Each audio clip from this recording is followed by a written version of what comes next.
And we back, y'all. New media, we on top of things.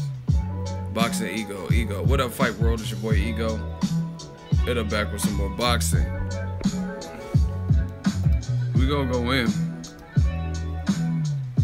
Not even just really. Yeah.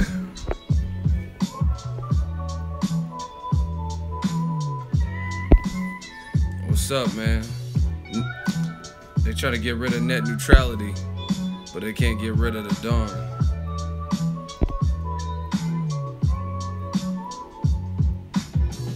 Yo, we're about to talk about it.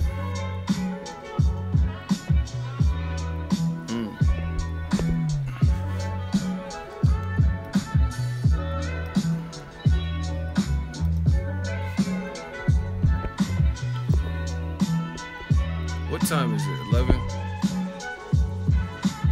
I might go to Spence Peterson. That's a good fight. How did you guys get notified of this particular stream? How did you guys know that I had a live stream going? I like to ask because I like to see what YouTube's doing. How did you guys know that I had a live stream going right now? If you guys could just put in the comment section how you were notified. Notification gang? Okay. Oh, we about to get this work, man. When we get more people in the stream, YouTube has kind of been lagging with this shit to notify people of the stream. We about to get it though. Notification gang. Yeah, we need to get back on that front page. Make sure y'all hit the like button. From moment to moment. Thank you. You know what the funny thing is? It's so easy to trigger people, these hypersensitive people. Yo, fell for the mouse trap. Listen, they fell for the mouse trap. I deliberately did something, cause today I got time, cuz. What I decided to do, I dropped my video with my truest thoughts regarding the ESPN pound for pound list. And y'all fell for the mouse trap. I'ma explain why. Y'all fell for the mouse trap because I just dropped the video, let it simmer, let it marinate so people get to watch it, hear what I have to say, leave a couple comments.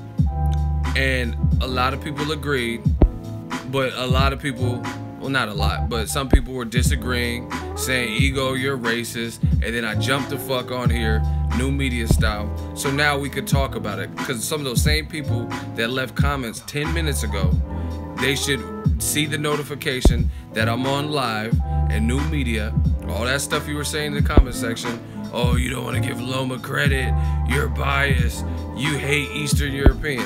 All that stuff, I'm right back here live. Y'all fell for the mousetrap.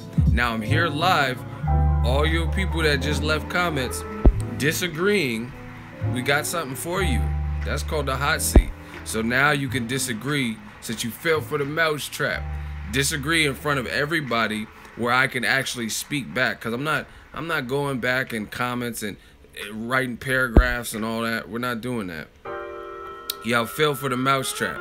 So all the people, and I see, hold on, I'm gonna start looking up y'all names. Cause some of y'all names, y'all had a lot to say. But I'm live in the flesh, baby. Get them out of here, coach. That's what I'm saying. They fell for, I'm telling you, it's so easy to trigger people. They disagree. Now I'm live in the flesh. We're gonna see who disagrees and what argument they put up if they have the balls to do it. If they have the balls to actually show up and jump in this hot seat with all the shit they were saying. We'll see. You know what I'm saying? We'll see who really with it and who ain't. We'll see. New media versus everybody. And I'm gonna show y'all a couple comments. Just so y'all know, this ain't no game. I'm not mad. Look. Oh, look. He in here. Listen, this is what I tell you. They fell for the, hey, everybody, listen. They fell for the mouse trap. I see, I'm already seeing, see, I'm too smart for these games. I've been doing this too long. This dude, his name is Yashwant Parcha. I just seen him in here. And he was one of the people leaving the comments. So I told you he was. I told you they paying attention. They seeing he's in here right now because he just left a comment. Here, I'm gonna show you. Hold on. This name right here, he's in here right now, and he got 6 likes. And look, he admitted it. I'm in here right now. Listen, okay. So you guys seen him? He's in here. I told you they be watching. They be watching, baby. He's in here right now. So you in the hot seat. You up first because you had so much to say. I'm gonna show people your comment, and me and you, we gonna do it the old school way. We gonna joust it out. Pause. And we're gonna do this gladiator style. Since you here, don't like spare 5-10 minutes. Don't be, oh, I'm driving. I gotta go to school. You had enough time to leave that comment, and you here right now. This is why I told you, you fell for the mousetrap. I knew if I put the video out, let people comment, see what people are saying, and I jump on the live stream, we'll see who show up. Let's do a quick roll call, people. We about to get it. We about to get it. Where y'all at? Where y'all from? Where y'all at? Where y'all from? And yes, Wanth, you up next. We got a hot seat already. I got a hot seat within 6 minutes of the live stream. Shout out to Maryland, 408, Dallas, Texas, Baltimore, Memphis, Fort Worth. Let's go. Death Row South, Death Row East, and you know I'm on that West, baby. Death Row West. Eagle Valley, Denver, Colorado, Houston, Arkansas, San Antonio, KC, Detroit, Santa Cruz, Chicago, Southside, Southampton, England, Mississippi, Houston, West London, England, Virginia, Houston, Granada Hills, Portland, Ireland, Fairfield, California, 707, my home, San Jose. Listen, shout out to everybody. We'll do another roll call, but we got to get this work off. Like I said, they fell for the mousetrap. I knew if I dropped that video, some people would be triggered and have so many disagreements. So we got our first one. And shout out to him for at least admitting he was in here. So let's get, without further ado, let's see, we got our first hot seat. Okay, so he's in the stream. He already admitted that. He says, let it go, man. So all of a sudden, I got to let it go. Lomachenko is making top level guys quit. Ain't no one in this game is doing that. He is a rare fighter that comes along once every 25 years. Let's enjoy his career before it's over, man. Now, as far as that comment, Lomachenko's good. Everyone keeps saying it like I'm saying Lomachenko's not good, right? That's not the issue. But if you're putting him before Golovkin, you're putting him before Canelo, you're putting him before Terence Crawford, who just became undisputed, you gotta explain that to me. You talking about, hey, let it go, man. Why do I gotta let it go when I see these injustices? You know what I'm saying? So please explain that. Let's hear your opening statements. Since you fell for the mousetrap, you fell for it. And please don't pretend like you're not here anymore. So, explain. And see, listen to what he said. I told you what people said. He said he is a rare fighter that comes along once every 25 years. Let's enjoy his career before it's over, man. See, people like me, I have no problem with that. But when you start saying he'll beat Pretty Boy Floyd, and he put on some of his best performances and was a champion there, dominant performances from Floyd Mayweather, when you say he's the next Muhammad Ali, that expedites things. Because now people want to see that. You talking about he's making top level guys quit? Who? He didn't make Gary Russell quit. He made Rigondeaux quit, right? He made Rigondeaux quit, who jumped up 2 weight classes. So if somebody jumped up 2 weight classes on Pacquiao or Mayweather, and then they made him quit, I mean, how much credit would you give them? Oh, they're top level guys. Hold on, listen. Now it's more bullshit. Okay, he responded. He says, Golovkin is declining, man. He barely beat Jacobs, and he missed a million shots versus Canelo, who stood on the ropes for him. Now you gotta get bodied, see? This is what I'm talking about. They always disagree. They all, dislike, and he got 6 likes on his little comment. But check this out. Triple G's not declining. Triple G's 35. He hasn't been getting his ass beat or he hasn't even really been pushed up until his last 2 fights. Let's be real.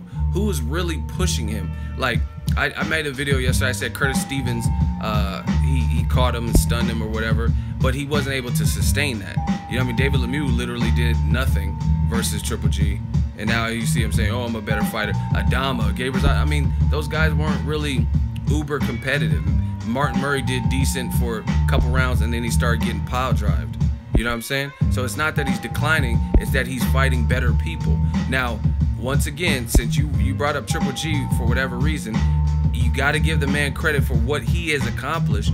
He has probably 38 fights, and he has like 33 knockouts or whatever it is. He has almost 40 fights. He's a silver medalist. He's an accomplished amateur. But fuck the amateurs. As a profession now, Gennady Golovkin has all of the belts except for the winner of this weekend's fight, Saunders Lemieux. Lomachenko doesn't have more than 1 belt in any of his divisions when he was at 26 or at 130. So you can't take that away from Golovkin. And again, since y'all keep talking about Lomachenko making people quit, name a Canelo level person. Like, so Golovkin fought Canelo his last fight, couldn't get the stoppage, couldn't even knock the man down. So name someone that you rate where you rate Canelo, right? Where you rate Canelo that Lomachenko has made to quit. Please explain that. Name the Canelo level fighter with the same momentum, the same major push, the same confidence, you know what I mean? Similar things like advantages like strength, defense, counter punching, sharpness, good size for the division. Name that person, resume, right? Listen, he says, you made my point. Triple G beat up mediocre people and struggled against top fighters. I didn't make your point, because the whole point is this. Golovkin has all of the belts except for 1. Yet you're putting Lomachenko with far less fights, 3 times less the fight, almost 4 times less the fights. You're putting him behind. You're putting him behind a guy with a loss, which Golovkin doesn't have. Less fights, which Lomachenko does have, right? And once again, you just bragged about Lomachenko. Oh, he's making top level. You said, listen to how I catch these bodies. Listen to his argument, listen to mine. You literally just said Lomachenko is making top level guys quit. So who did he make quit? Jason Sosa, Rigondeaux, who jumped up 2 weight classes. It was 37 years old, right? He made a smaller man quit at 37 who fight. How many times has Rigondeaux fought in the last 2-3 years? You know what I mean? And this is no excuse. These are facts. People like myself that pick Rigondeaux, we knew what he was up against, but we still thought he'd be able to put it together and slow the pace and do something with it. But those are factual pieces of information. Rigondeaux is 37, and some of y'all motherfuckers in the comment section say he's lying about his age and he's really older. So whatever you're saying, Golovkin's declining. If you want to use that piss poor excuse, I don't believe that. I think he's just fighting better people. But the bottom line is, name the Canelo. Listen, I answer your question, answer mine. Name a Canelo Alvarez level of competition that Lomachenko has made quit. So somebody with a similar resume to Canelo in their division, similar power to Canelo, similar skill set. Who? You guys let me know that. No, not you guys, the guy that's in the hot seat. Who has Lomachenko? You keep, you just said, listen to what he said. He says, Lomachenko is making top level guys quit, right? Who would you rate like you rate Canelo in his division? A guy with 1 loss, and that 1 loss was to the TBE, arguably, Floyd Mayweather. Oh my gosh. Nicholas Walters. You put Nicholas Walters coming off a draw to Jason Sosa in the same echelon as Canelo, who fought fucking Mayweather. Really? You're about to be in the hot seat next. See, because y'all keep guessing around trying to help him. Now you co-signing. How is Nicholas Walters even remotely close to what Canelo has accomplished at a younger age? Like, really? Nicholas Walters? That wasn't from the person that's in the hot seat. That's someone about to get this hot seat after. I promise I'm gonna come back for him. He talking about Nicholas Walters. Okay, so Nicholas Walters, where's the original dude? We gotta hurry up and get him out of there because we got another hot seat, people. That's what I'm telling you. Everyone, oh, I disagree with you, Ego. Okay, I'm live in the flesh. All right, he says Loma didn't beat Rigondeaux because of his size, man. Okay, whatever. He beat him with angles, game plan. He took his left, tap dance all over Rigondeaux. Rigondeaux is levels above Canelo. Rigondeaux still beats all guys except Loma. See, this is what they do. This is your opinion that Rigondeaux beats everyone. We don't know because, especially coming off a loss. And the thing is, Canelo is not getting knocked down. Rigondeaux, with all the skills he has, he's been knocked down by a Magasas. Canelo fought his real tough fight at 160 and didn't get knocked down by the best guy at 160, Gennady Golovkin. You know what I'm saying? So all that stuff that you just said remains to be seen because Canelo's holding his own and he's not getting knocked down. Whereas Rigondeaux has been knocked down by Roberto Marroquin. You know what I mean? So obviously we could probably say Canelo has a better chin than Rigondeaux has. You know what I mean? This shit is too easy. Y'all want to vote? He's already bodying himself, making excuses, and once again, he still hasn't answered. How is Lomachenko ahead of Crawford, who just become undisputed, and Golovkin, who's one click away from being undisputed, and whoever wins, David Lemieux? Listen, do you guys realize this? If Triple G fights Billy Joe Saunders or David Lemieux, he would be favored to win, and he already beat David Lemieux. So even if David Lemieux beats Billy Joe Saunders, Triple G already beat his ass. So realistically speaking, Triple G, most people believe he wouldn't lose to whoever has that WBO belt, which is the only belt that he needs. And Crawford, we already know he was undisputed. This man can't. See, this is what happens when you guys comment and disagree, but then you step in the line of fire with savages who are coming with facts. You know what I mean? I don't know if you thought because they just voted on that net neutrality, I don't know if you thought my show would be canceled or what, but we coming. You getting bodied, my dude. He says y'all make, who's y'all anyway? See, y'all say stuff like that. You people, that shit damn near sounds like you racist just off of that. But anyway, he says y'all make a case for Crawford and Triple G, but there is a good case for Lomachenko. Okay.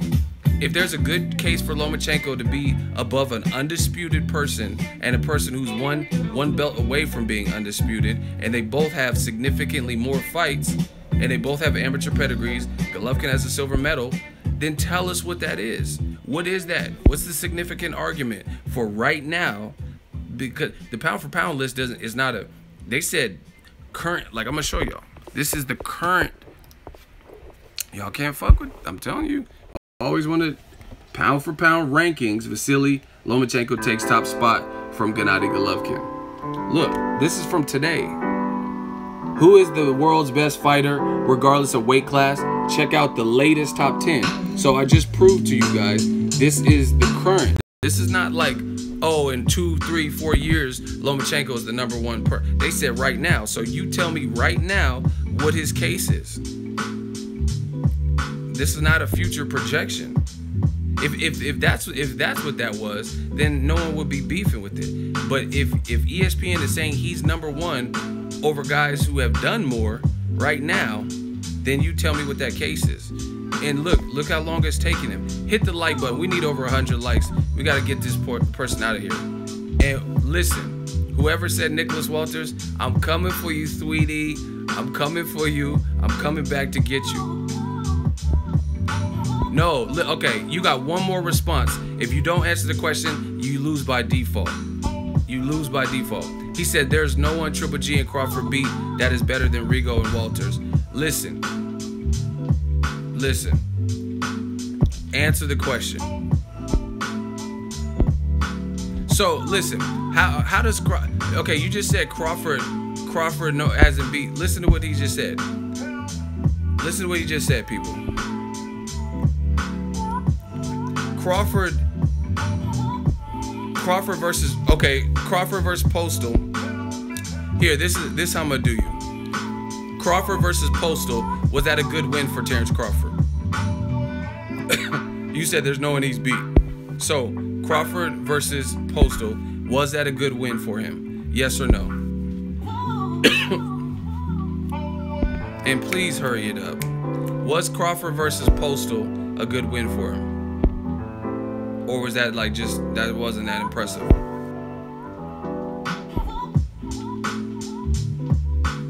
Where is he at? See? See how long it takes? Crawford, I'm gonna ask you again. Don't answer anything. If you answer anything else but my question, you're gonna lose by default because you're already losing. Terence Crawford versus Victor Postal, was that a good win for Terence Crawford? Be honest. Was that a good win? See, look, yes is 3 letters, no is 2 letters. And look how long it's taken this dude to respond to me. See, they don't want it with the Don, man. Why? It takes you this long to type at max 3 letters. Is Crawford versus Victor Postal, was that a good win?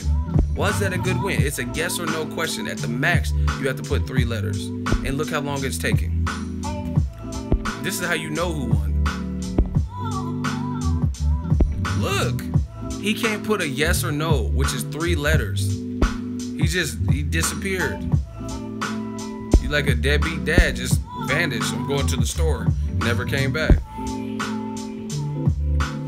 Was Terence, I'm gonna ask again. Listen, was Terence Crawford versus Victor Postal a good win for Terence Crawford? Is he ducking me or not? Because it shouldn't take this long. Everyone else people are putting longer sentences than a 3-letter word or a 2-letter word. Hold on, see? Now it's a club. He says, yes, Postal ain't no Rigo or Walters. But guess what? Postal stopped and is to this day the only person to stop Lucas Matisse. And guess what? He was a champion.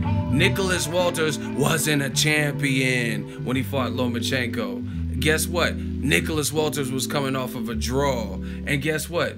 Guillermo Rigondeaux wasn't a champion at 130. But Victor Postal was, and Victor Postal was bigger than Terence Crawford. And he's the only person to this day that has made the machine, Lucas Matisse, quit. And he stopped him. So, how are you gonna say Golovkin don't have no good wins and Crawford don't got no good wins? But at the end of the day, he fought someone in his division who had a great win versus a powerhouse like Lucas Matisse, right? Lucas Matisse's resume is better than Nicholas Walters, and Victor Postal dominated and conquered him, right? And he was bigger. Rigondeaux wasn't bigger than Lomachenko. We all seen that. Let's vote. If this man got a crucial L, I told y'all, you fell for the mousetrap. All that internet shit and, oh, ego, you're racist. All that extra shit, where are they now? Look at how they, one by one, they get plucked off. One by one. Listen, moderator, get him out of here. Whatever his name was, somebody put his name. I forgot. Hold on. I'm telling you. Here's his name. This is moderator. Get him gone. See, my moderators are quick. All right, we got another hot seat. Listen, you ain't taking my crown. All right, his name is King Sobetsky, 1683. King Sobetsky just said, that dude beat me in the hot seat, so I want to hear this. No, don't put no other comments. Tell me how he got the W and beat me. And if your next response is not a response on how he beat me, then you're automatically blocked. So, his name is King Sobetsky, 1683. Your next response, in a timely manner, needs to explain how he just beat me in the hot seat.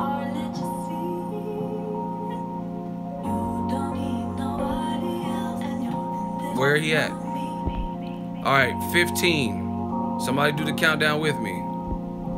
Okay, hold on. Hold on. He responded, y'all. So stop the countdown. He said he made good points. So he made such good points that you're so vague you can't tell us any points that he made that defeated my points.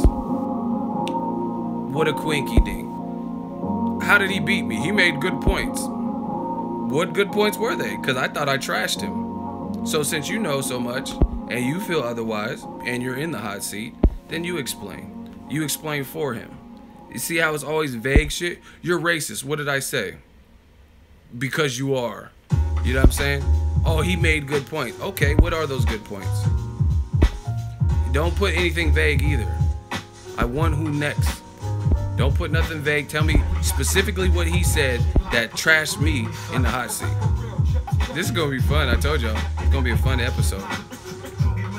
Someone said he didn't make any good points. He made biased, opinionated statements. That's what I'm saying. Where are these? This is the fanboyism. Where are the good points? Black Americans hyped up Rigondeaux and Walters before Loma beat them. So that was his good point. Let's vote.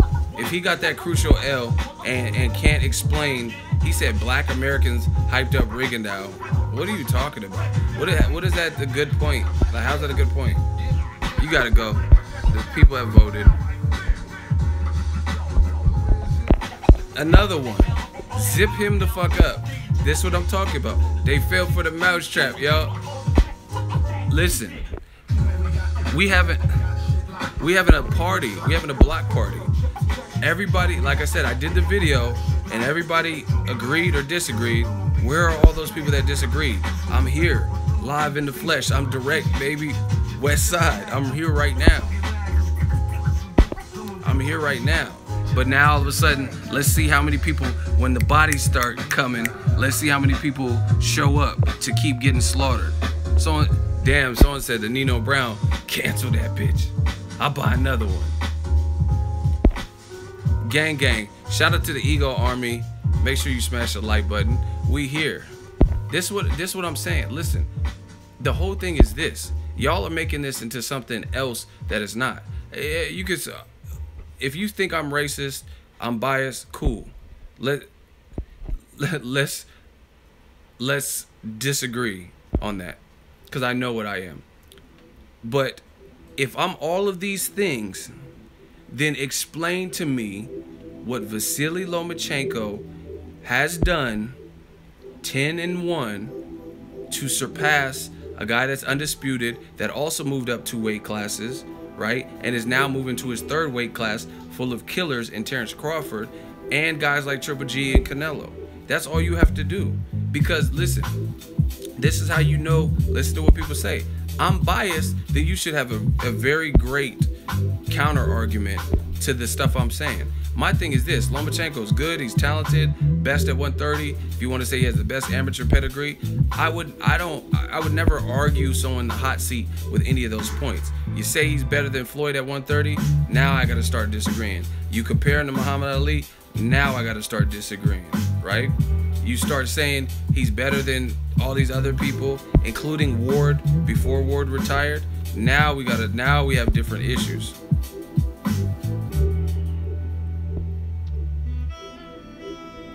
All right, George, listen, we got another one. People, they fell for the mousetrap. Bro, people say he's #1 pound for pound in terms of skills, and that's a fact. See how they always put facts, but it's not a fact.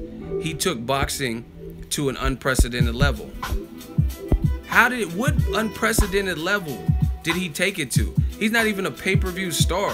What are you talking about? Floyd took boxing to an unprecedented level. Okay, so my first question, listen. First question to Georgie Porgy. What unprecedented level did Lomachenko take boxing to? Please explain that to the crowd, because I don't believe that. I think he's a good fighter, but see, this is what I'm talking about.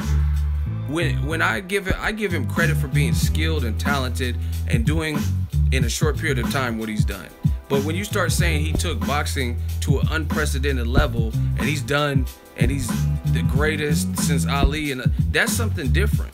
That's where I got to draw the line and say, hey, yo, I disagree. So once again, Georgie, come on, I'm Pennywise. Hello, Georgie. Down here, they all flew, Georgie. So I'm Pennywise, you're Georgie, and tell me this unprecedented level. See, I'm all up, I'm all ears. This is the thing. I'm not mad. If you have a good argument and you bring some real factual information, I'll be like, whoa, okay, that is unprecedented. Hold on. So now he says, this is a response, people. We're not talking about achievements. We're talking about skills. And a lot of people think no one has ever seen such movements in the ring.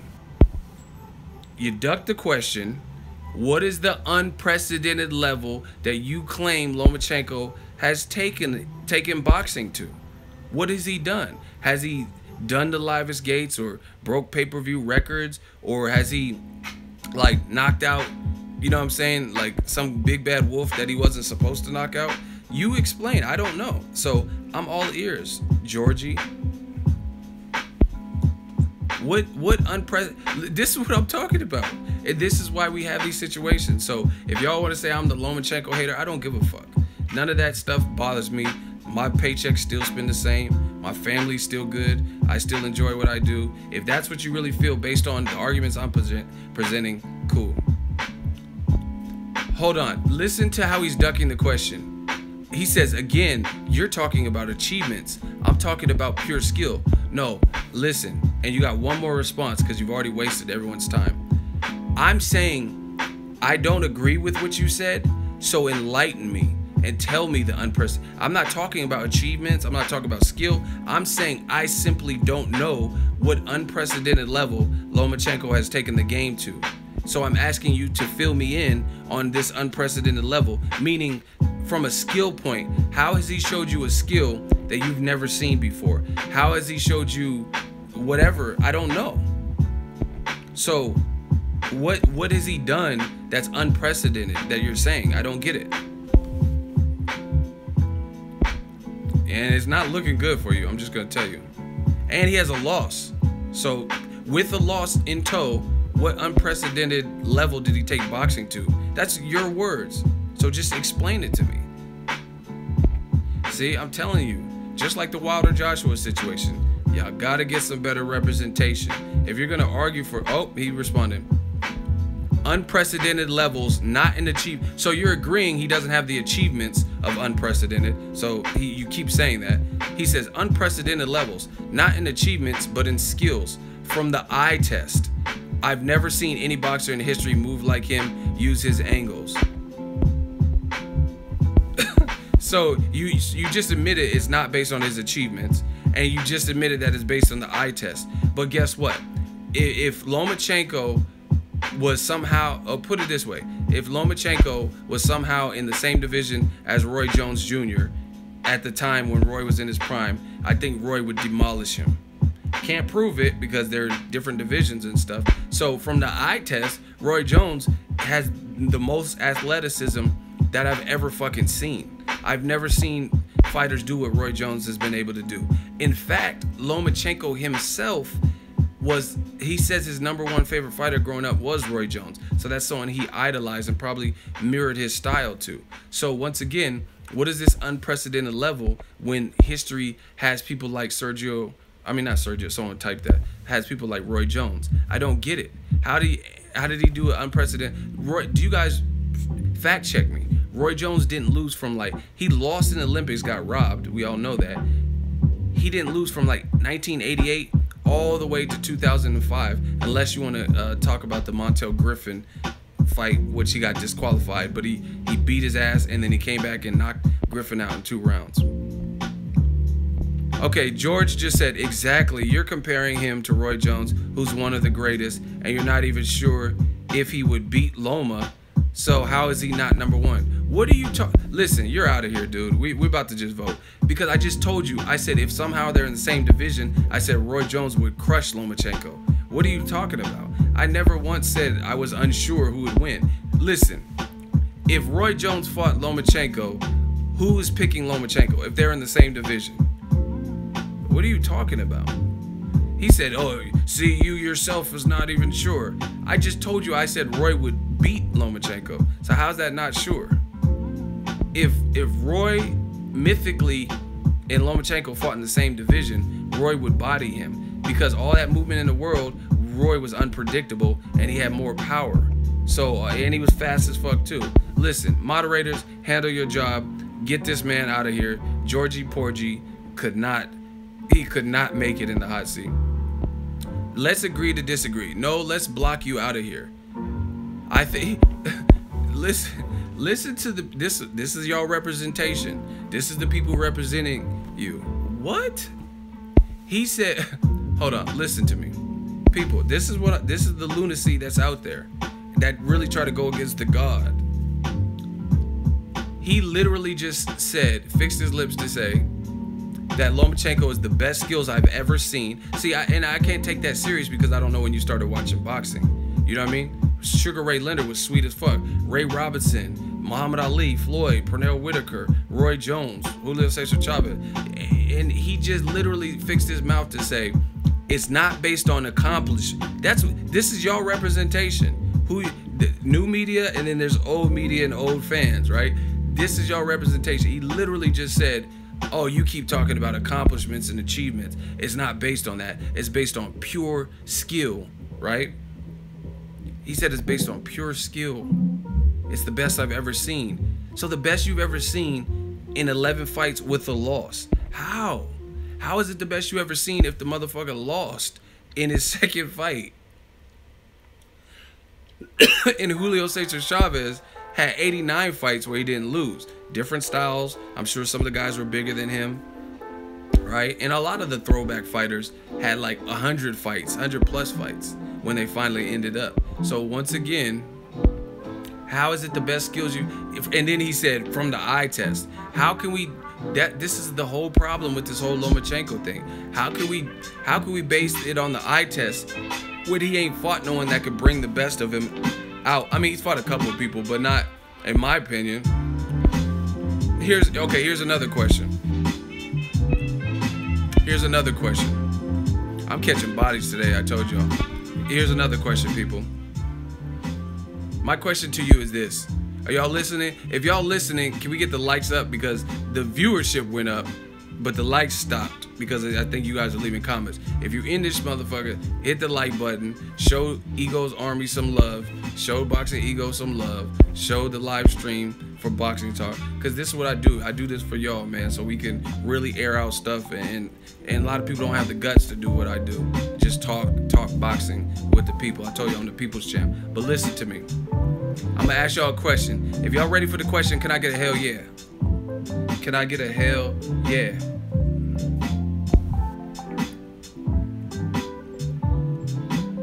Listen, question of the day. The guy that beat Lomachenko, Orlando Salido, name someone that Lomachenko has fought since Orlando Salido that you would say brings the same characteristics and the same traits that Orlando Salido did. You know what I'm saying? So name the person Lomachenko has fought that you think fights like Lomachenko. And please don't say Nicholas Walters. Yes, he has power, but he has never fought like Orlando Salido. I'm talking about stylistically, like Orlando Salido's type of power and also Orlando Salido's rugged style. I know you didn't just say Rocky Martinez when Orlando Salido in my opinion, beat Rocky Martinez, and Martinez doesn't have power. Martinez should have been lost. See, listen, okay, you know how I see. This is how we do this. Alfred Luanga, you said Salido and Rocky Martinez fight alike. Really? Please explain that so I can body you. See, I know my boxing. So please tell me how Puerto Rican Roman Rocky Martinez fights like Salido. He fought Salido, but tell me how they fight alike. Like in terms of similar power. Like what?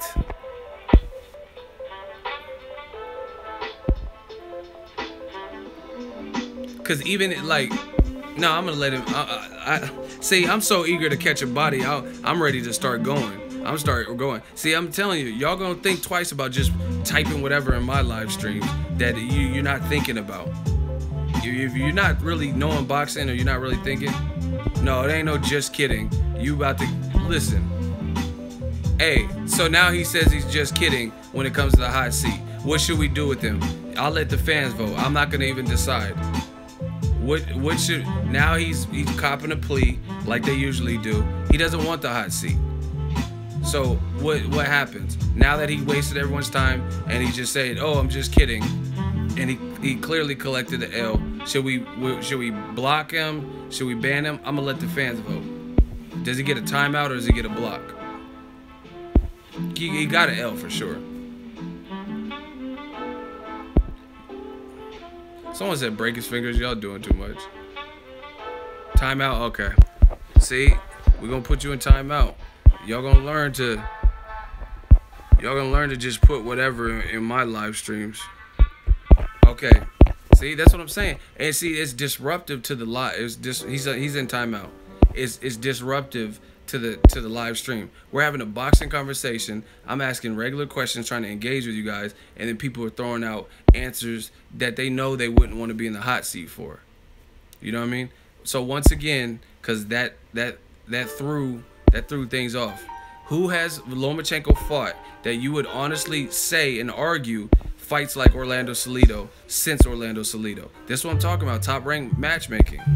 Top ranked matchmaking. Just like Pacquiao. Oh, fucking Floyd, we don't want to take a drug test. Because you know, if Marquez is giving you them issues, and you've seen what Floyd did to Marquez off a 2-year layoff, even though he was coming up in weight, you know what Pacquiao struggles with. He struggles with pure boxers, counterpunchers. And Floyd is the best at that. So, once again, listen, Thunder God, if you really want to step in this hot seat, all you got to do is say yes like Floetry. He says Rocky Martinez defeated Salido the first time with knockdowns. That doesn't mean they fight alike. There's a lot of guys that defeat. So that's like saying Ward and Kovalev fight alike because Ward knocked out Kovalev. They don't fight alike. Ward is more athletic, more cerebral. So just because you beat somebody doesn't mean you fight alike. And then the second fight was a draw, and I thought Salido clearly won. So once again, that doesn't mean you're stylistically similar in terms of how you fight because you beat somebody. So again, if you guys want to keep putting comments like that, step in the hot seat. So that is, I mean, that doesn't mean Rocky Martinez fights like Salido, because he doesn't. Because put it this way, when Salido, here's a, and I don't like doing triangle theories, but this kind of applies to this situation. When Rocky Martinez, he knocked down Mikey Garcia, but then he got his ass beat and got knocked down. Meanwhile, Salido, when he fought Mikey Garcia, got knocked down 4 times, kept getting the fuck back up, and then the momentum actually started to shift where Salido started to come on. See, you guys can't fuck with real boxing fans because we pay attention. I'm a real boxing fan. Salido actually started getting a second win with Mikey Garcia, and then Mikey Garcia's nose got broke, so the fight prematurely ended. But after being knocked down 4 times, that dude Salido still got back up and was still giving some he was giving Mikey Garcia like some pressure and shit. Rocky Martinez, when he fought Mike Garcia, got hurt, he just stayed down. He got knocked out. You know what I'm saying? So once again, who has Lomachenko fought since Salido that fights like Salido? And don't say Rigondeaux. Rigondeaux moving up 2 weight classes. He don't fight like Salido. So that's what I'm saying.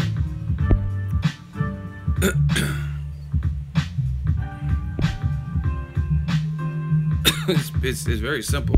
So once again, Justin, you sound dumb as hell. You said Tyson Fury's #1 pound for pound, but he was on coke and he ain't fought since November 2015. That's impossible. It's impossible for, if he has no belts, he had to get rid of his belts. There's no reason that Tyson Fury should be on anybody's pound for pound list when he's 24 stone or whatever the fuck he weighs.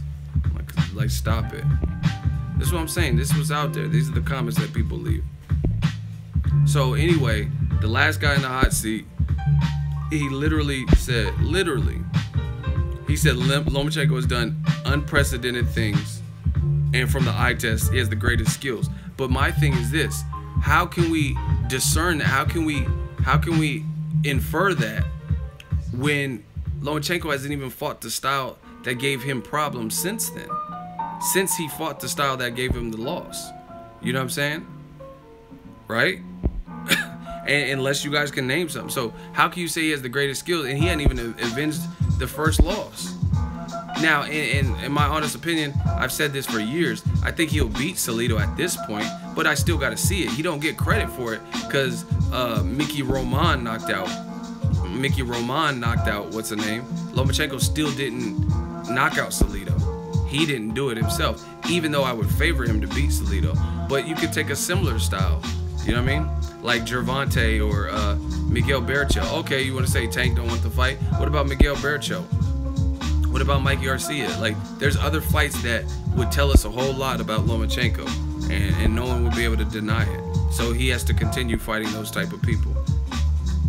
Period.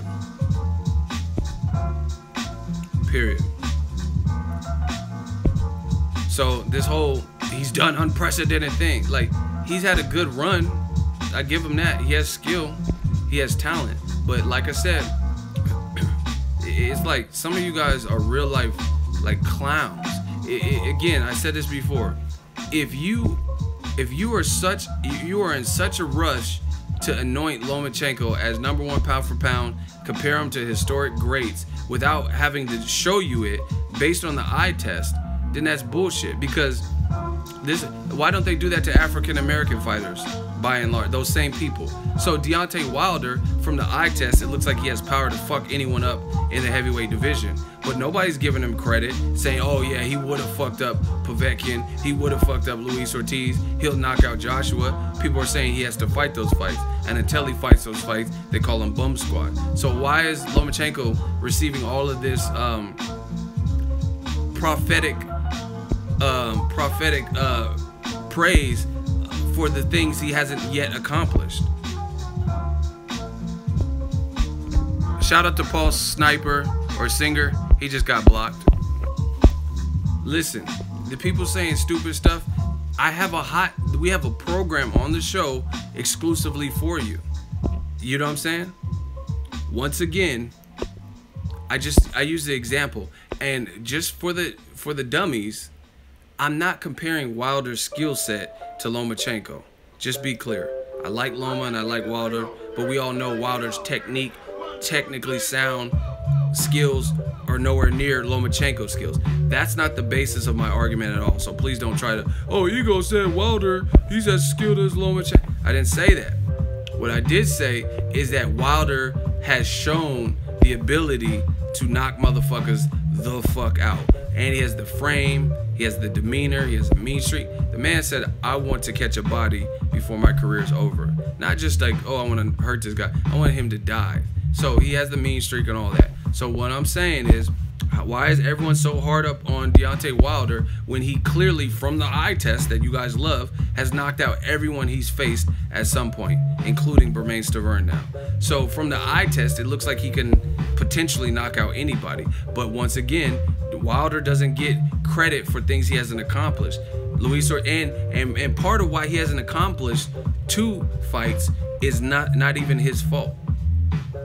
The Povetkin fight and the Luis Ortiz fight. All right, Tony Boxing, we got another hot seat. Watch how I'm doing these boys so greasy. I promise you. Now you open up your mouth with what did Pac say? See, everybody had to open their mouth with a motherfucking opinion. Tony Boxing, you gonna get boxed the fuck out of here. He says, Ego, you crying because you hate Lomachenko. He's the best. Stop crying. See, this is what they're used to doing. But now, ever since the invention of the hot seat, there is no mercy. There is no like. So okay, I'm hating and I'm crying because Loma's the best. So explain how he's the best. Okay, I get it. I'm a crybaby. Explain how he's the best. That's what I'm saying. See, they're used to just doing that. Just drive-by comment, haha, Ego. That's why they put all them dumb emojis and little kid shit. So now, Tony Boxing, you had the audacity to put boxing in your name. So please explain to new media and all the people watching how Lomachenko is the best. And we'll see if they believe you. With the fans, I'm not gonna vote you off, but the fans will. If y'all think I'll lose in this hot seat, y'all are foolish. That's what I'm saying. Like all that little kid shit. Oh yeah, Ego crying because Loma's the best. Okay, he's the best. Now it's your job to prove that to me. Where is he at? Taking awfully long.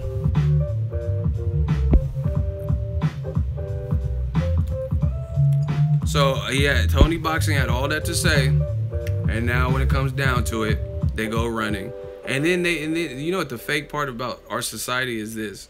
The worst part is they got the audacity to be like, ah ha ha, Rigondeaux quit. But they do the same thing. When the hot seat comes up, they quit. Or go running.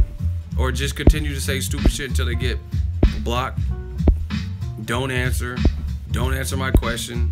Skirt around the question. So in essence, you're quitting too. So Tony, don't make fun of Rigondeaux for quitting, because you're a quitter too. You said a statement. I'm up for the debate. You're in the hot seat and you're ducking and you're scared. You're just staring at your phone, not knowing what to do. Oh shit, they're watching. What can I say next?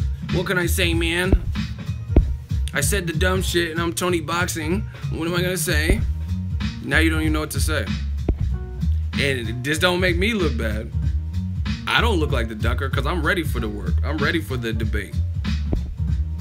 And I'm ready to give you, see, I'm fair. I'm ready to give the opportunity to prove what you just said to 230 plus people watching it, and you literally disappointed everybody because you ducked it. This is what I'm saying. This is who's representing the other side. Oh, Ego's just crying because Loma's the best. Okay, he's the best, but explain to the public why he's the best. Just like Dan Rayfield. Okay, get on tape and explain, and go on ESPN, First Take, and then explain how Pretty Boy Floyd would lose and get the hell beat out of him and all this extra shit to Lomachenko. Listen, hey, CSM J-Dog, get Tony out of here. His name is Tony Boxing. I mean, it's very apparent he's ducking me. He's literally hasn't responded. All right, so one of my mods, somebody get him out of here. Tony Boxing. Thank you. We have another one. His name is Roland Sweets. Yeah, you Roland Sweets with that suspect name. He says you hating. What am I hating about? See, I give you guys the opportunity, so I'm not gonna say nothing else. Rolling Sweets, you said I'm a hater. You said you hating. What have I hated on? And I'm not waiting as long as I waited for Tony for you. You got to make this quick, and if you don't, then you're out of here.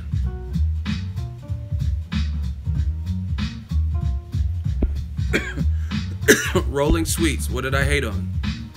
This is what they see. This is the great thing about new media. I'm beating them at their own game. I'm beating them at all that drive-by shit. They're used to that in regular videos, but now live in the flesh with a live. See, the live stream experience is something totally different. The live stream that, like, let's say a fucking car crashes outside, you guys would hear that. I can't control that. If my phone goes off or the lights power went out, I can't control that. So being live, it sets a different precedence. One of my moderators, he's ducked long enough. Get Rolling Sweets out of here. Block him. And there, I told you, there will be justice out this motherfucker. And it's not no like what you guys say. Oh, you just want to block everybody. It's people, and then people keep saying, oh, you're not gonna have anybody to chat with. We always have an audience. Look at the numbers, look at the views, because the real boxing fans aren't the ones getting blocked. They're not the ones getting blocked. You know what I mean? So I'm not worried about stuff like that. This has nothing to do with the dictatorship. I'm a gentleman. I'm a real life person. You call me names and slander and hater, and then don't duck the fade. Don't duck the hot seat. Just explain what you had to say. And like I said, it's much easier to say, ha ha, Ego's crying, Loma's pound for pound #1, fuck him, Ego's racist, and all that extra shit. But like I said, the live stream experience is different, because now I talk back. I talk back on that ass. Anyway, ESPN just sounds stupid. I mean, how you have a group of people and your pound for pound list is atrocious. Ego, these cats are coming with emotions, not facts.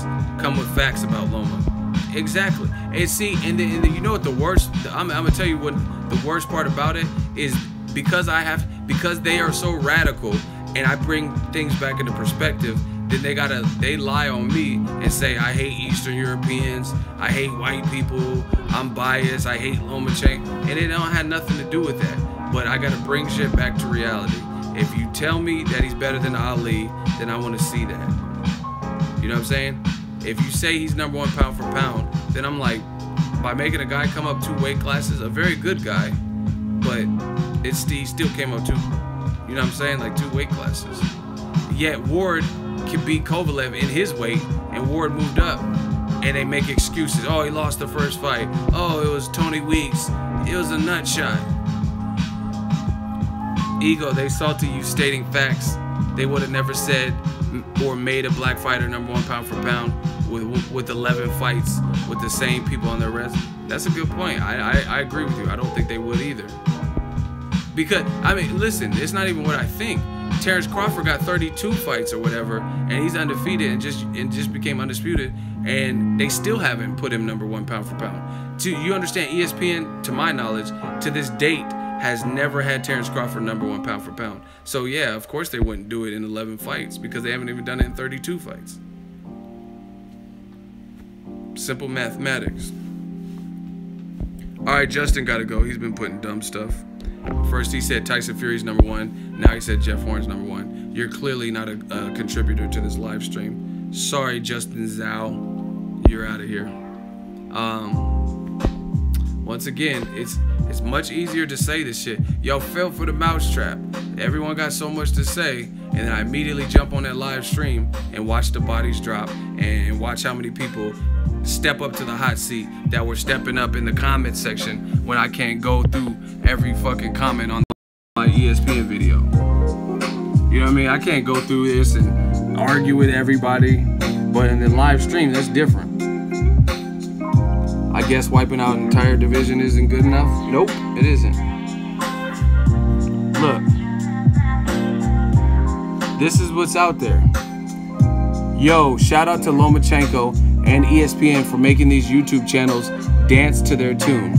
This dude been crying for literally over 21 hours about Lomachenko, and the funny part is he goes out of his way to say he likes Loma. LOL. Keep pushing your agenda, bro. All you doing is making Loma bigger and bigger, just like Triple G. So, where is this dude? No Name Hero TV. If y'all see this name, tell him I'm looking for him for that hot seat. He was just on here 40 minutes ago. That's what do you guys see what I'm saying? Listen, if you see that we're gonna do an all points bulletin out this bitch. The hot seat is real, people. If you see this name and he comments, tell him I'm looking for it. If you see No Name Hero TV, and we gonna establish this comment. That's what I'm saying. I'm real out here. That's why he's called No Name TV, because nobody fucking knows you. But if you see him, tell him I got a hot seat waiting for him. Because like I said, that's what these dudes do. Aha, shout out to Lomachenko and ESPN making all these YouTube channels dance, and he said dude's been crying for 21 hours. Okay, I'm crying, I'm a crybaby. Like, step in the hot seat. That's all you have to do. It's not even that hard. So all that stuff you were saying, all you have to do is speak to it in front of people.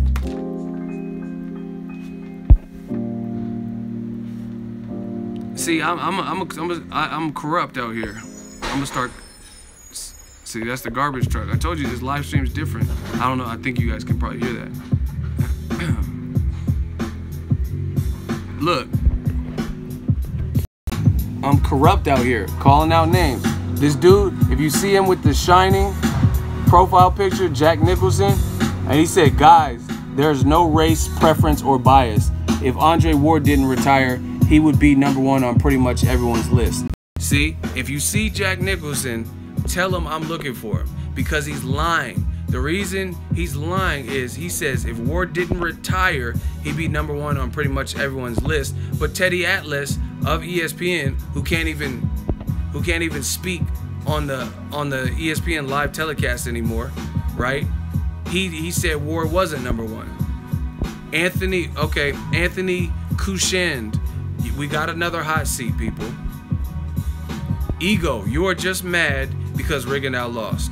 Okay, so you explain that to the people. Why am I so mad? I'm not mad that Rigondeaux lost. How do you think that affects me? I'm catching bodies all day, man. We gonna have, you know how you turn on the TBS and it'll be like Saved by the Bell marathon or some shit? We just gonna have a catch of bodies marathon. So I don't, explain why you think I'm so mad Rigondeaux lost. How does that impact my life? Like, honestly, what do you think that's doing to me?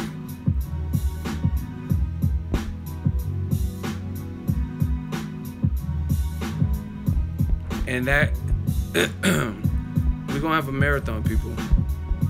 Everybody help me remember this name. Anthony Kishun Shand. He says, Ego, you're just mad that Rigondeaux lost. Ha ha ha. Once again, this is what they do. They laugh at their own jokes that aren't even funny. Now it's all up to you. Keep that name in your mind, and let's see if he responds in a timely fashion. Why am I mad, and how does Rigondeaux quitting? Are people calling me a quitter? Right? Is my channel losing viewership because Rigondeaux lost? I did a video on the Rigondeaux loss entitled Rigondeaux Quit, and I got 70,000 something views on it, and that's one video. So again, how does that affect me in a negative way that a fighter opted to quit? And we're waiting. This shit is easy, people. I tell you, I got them Call of Duty, them kill streaks, man.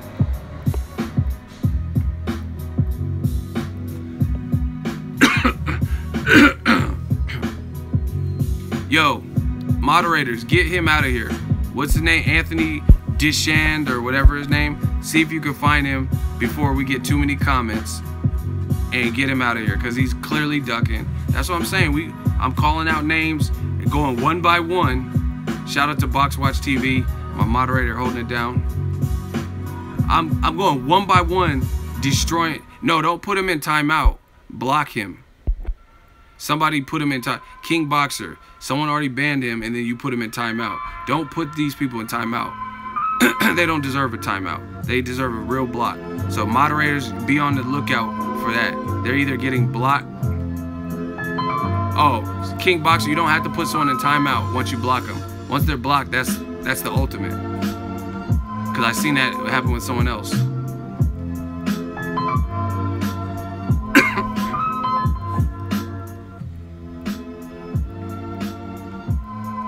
Okay, here's another one. Here's another one. I told you I'm corrupt. I'm calling out names. So we see who's real or not. His name is Mims852. He said, "Oh, I love you so much. Keep telling the truth. You like Black Hitler, right? Fuck Eastern Europe. Fuck Kazakhstan. Only Black Americans in boxing, not white. Respect from Ethiopia." So if you see his starving Ethiopian ass, tell him I'm looking for him. Tell him I got a hot seat waiting. This is his name. If he ever comes in here, 852, Seaman or whatever. What does that say, Seaman? Seaman 852 with that suspect name. You see him, tell him I got a hot seat waiting for him. When did I ever say fuck Kazakhstan? When did I say fuck Eastern Europe? When did I say Black Americans in boxing only? You know what I'm saying? This is what's out there. This is who's representing you. You know what I mean? Like, if you see him in here, tell him I'm looking for him. I got a hot seat with his name on it. Any of these people, I'm going one by one. This is how it's done. I'm waiting for someone to defeat me. I feel like Wilder. Wilder is like, he said, I'm the best. I'm the most feared heavyweight. He said, I'm waiting for someone to prove me wrong. Shut me up. So in the hot seat, I'm waiting for all these people that are saying Lomachenko is #1 pound for pound. Where are you at? That's what you guys should be asking. Where are all these people that are disagreeing in the regular videos when I'm on the live stream? When all they have to do is speak to it. You speak to what you were saying. If he's the greatest ever, explain that. And see, and it's not even just explain it for the sake if I'm wrong and I catch a fade and someone brought up something that was truthful, that proves that Lomachenko should be above Golovkin, Canelo, and Terence Crawford, then I'd be like, oh, that was a solid point. But I haven't heard it yet, and I'm still waiting for it, and I'm calling out names. So again, I don't do a pound for pound list. I mean, I've said that numerous times, and this is why I don't do it, because it's all subjective. And you know what the funny thing is? The dude said, listen to what the dude said. On the video, this is why I know some of y'all don't even listen to the whole video or something. He said, I said, fuck Kazakhstan, which I've never said, right? And my whole argument is, how is Lomachenko with 10-1 record and a good resume for 11 fights, but not that many fights? I said, how is he even in front of Golovkin, who has all the belts except for one, and Lomachenko only has one belt? But then in the comment, he's lying on me. He's talking about I said fuck Kazakhstan. So if I'm saying fuck Kazakhstan, why would I say, why is Lomachenko above Crawford and Golovkin, who both have either been undisputed or close to undisputed, right? But all of a sudden, that's what I'm saying. They lump me up and say I said fuck Kazakhstan. But I just gave Golovkin his credit and said, you got to give him credit. He got all the belts except for one, and he got more fights than Lomachenko. And you know what the funny thing is? Yo, if we can get to at least 200 likes, and if I can get a couple of hell yes in the comment section, I'm gonna tell you the funniest thing about this whole situation. And this is why new media is killing you boys. Like, you guys are getting dealt with.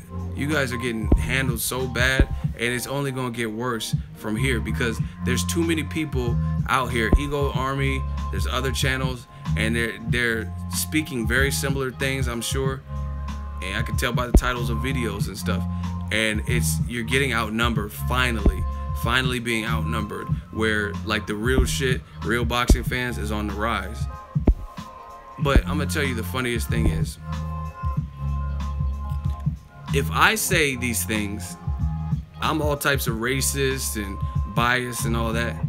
But the fighter that they are trying to protect or to place on this high echelon that still has some proving to do, Vasily Lomachenko, he himself said that Terence Crawford is the best.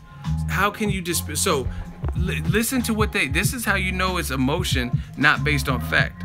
Listen to what I just said. I say that Lomachenko's not pound for pound #1, and they say I hate Lomachenko. So Lomachenko must hate himself, because he himself says he's not pound for pound #1.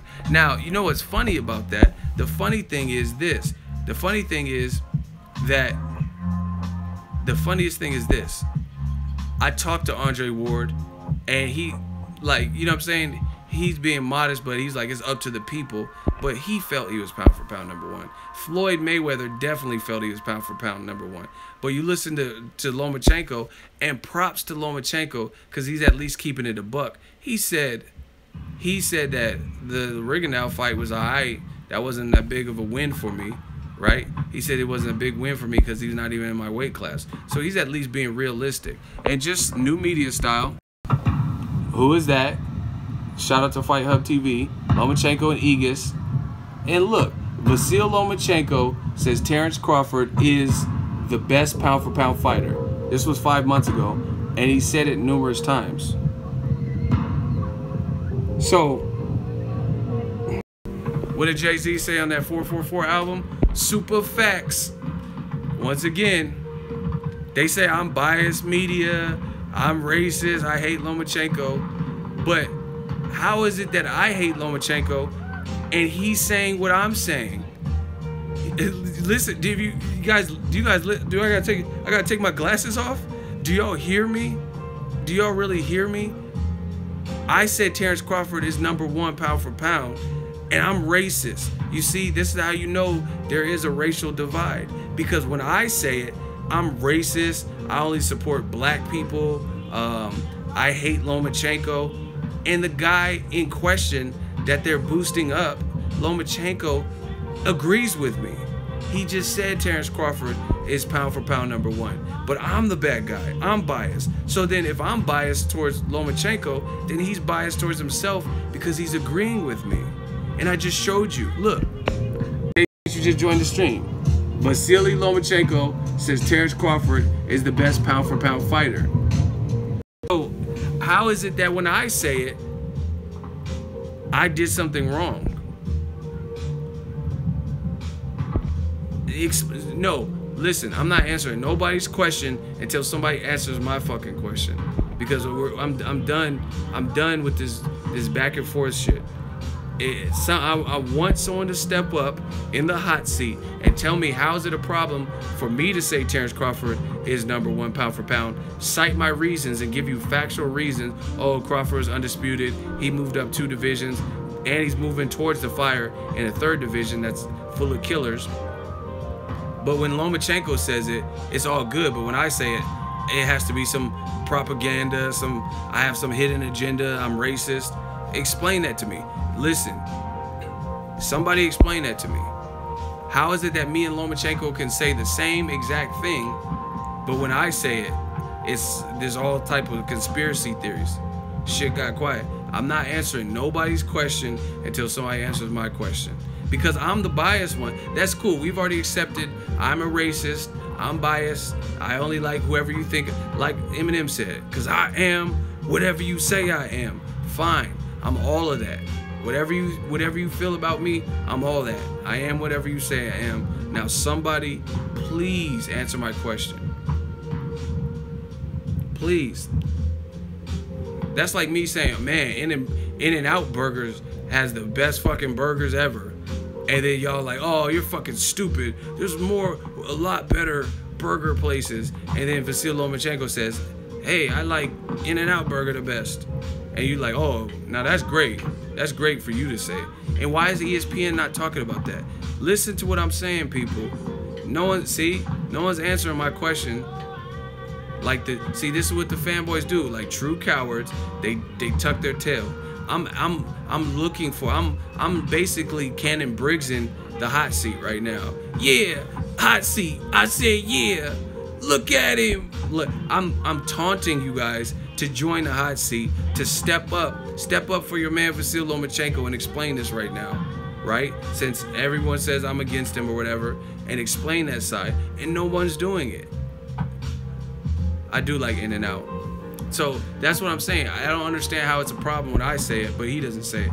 And furthermore, when I'm talking about ESPN's list being bullshit, their pound for pound list, why is ESPN, they took 8 motherfuckers, Teddy Atlas and all these people, took 8 people to vote on this pound for pound list, or whatever number of people to vote on their pound for pound list. They put Lomachenko at #1, and he don't even feel he's #1.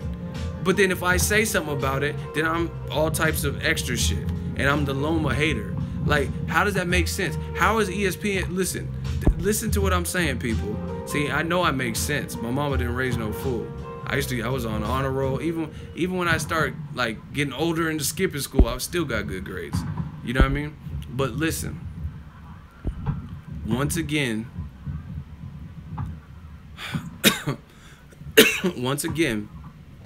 Lomachenko, ESPN said he's #1 pound for pound, and he's not even saying he's #1 pound for pound. He's saying it's Terence Crawford. Like, explain that to me. Like, if I interviewed Floyd Mayweather after he fought Maidana or some shit, and I'm like, are you #1 pound for pound? He's gonna tell me yes. He's not gonna be like, no, Pacquiao is, Sergey Kovalev is, Andre Ward. He's not gonna use none of their names. He's gonna be like, oh, Floyd, you know Floyd like talking about himself anyway. You know what I'm saying? He'd be like, I'm TBE. I done the livest cakes. I'm #1 pound for pound.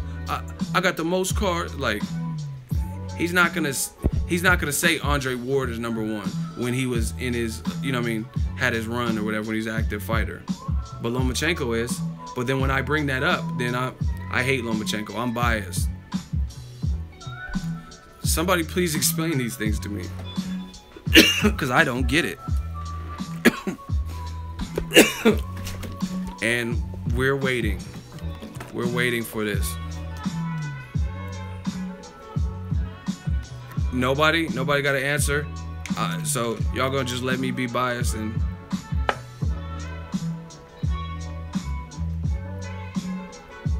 I got this big ass thing of water. That's what I'm saying. Like, so the guy you're saying is #1 pound for pound doesn't feel he's pound for pound. And I don't feel he's pound for pound either. I think he's a talent. I can, if you want to put him on the pound for pound list, that's fine. So I guess I shouldn't say he's not pound for pound. He's not #1 pound for pound in my eyes, right? All right, Chin Smoke want to make excuses, so he getting this hot seat. See, y'all fell for the mousetrap. He says it's a perspective thing. So please explain the perspective to me. Explain this perspective thing. How's it a perspective thing? We're waiting, and that's for Chin Smoke. You about to get smoked in this hot seat. I promise you that. And yeah, see, that's what I'm saying. They be messing up the programming, taking forever. So how's it a perspective thing? Because I'm not saying, see, that you guys are making excuses. I'm not saying it's a perspective thing. I'm saying certain things are pretty clear.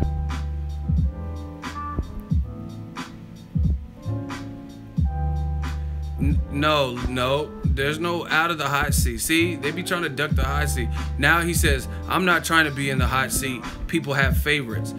Man, fuck favorite. But so this is the point. This is the point. So if you have a favorite, then that's part of the you're part of the problem if you support that, talking about, oh, people have perspective and people have favorites. So you're basically saying just because someone's your favorite, despite if it's true or not, and they haven't proven it, they should be at #1 pound for pound. Really? What y'all think? How is that fair?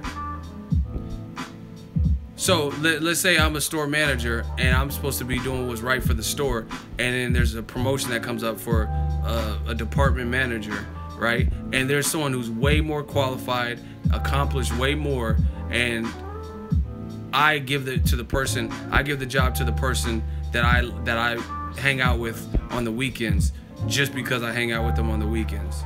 You know what I'm saying? That's fair to you.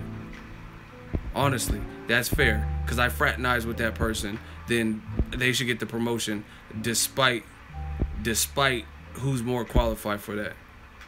Like, I mean, look how dumb that sounds.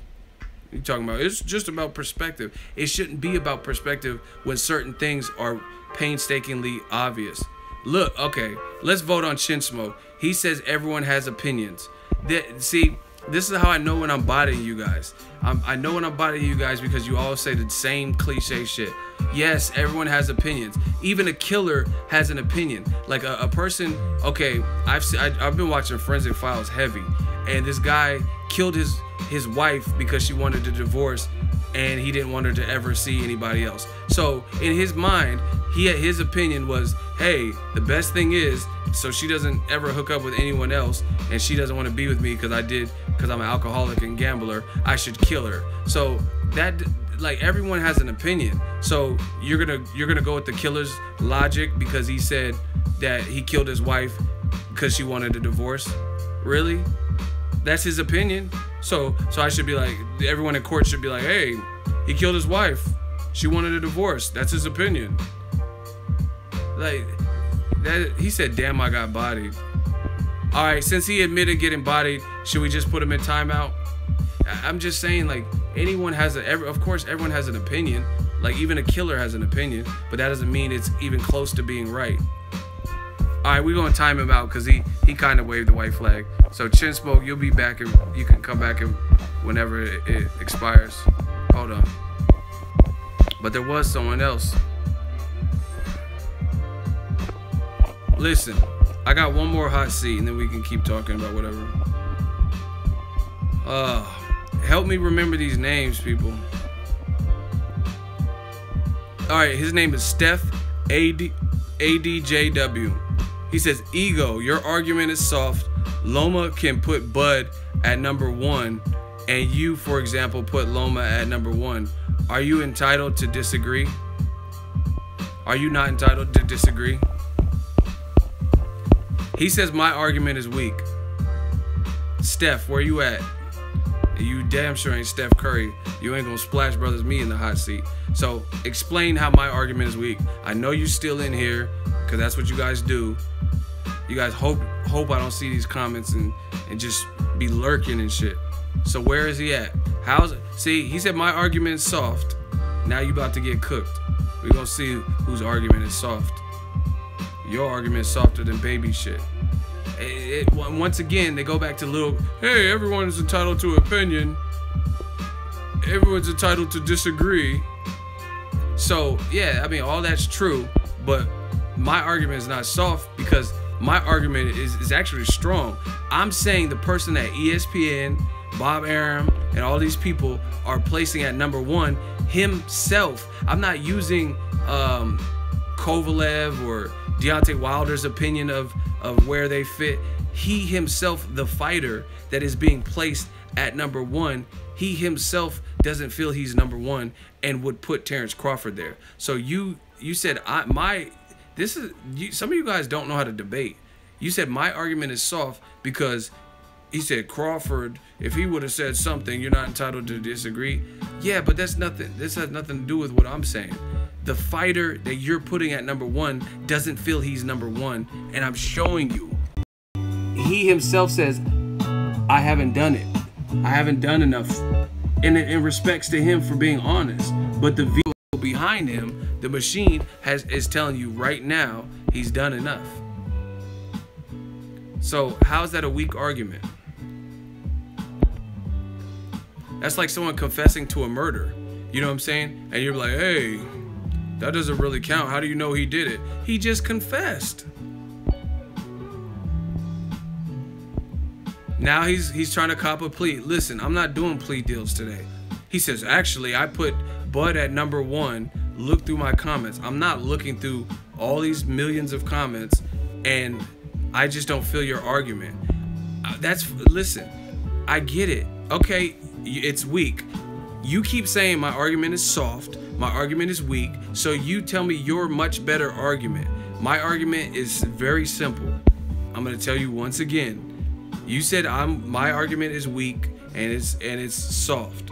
I get it. That's your opinion. So I'm going to tell you my opinion, then you tell me your opinion, and then we go to the vote because you're in the hot seat. No mercy. So so is mine. It's simple. Okay, let me say mine, and then you can say yours, and then the fans will vote.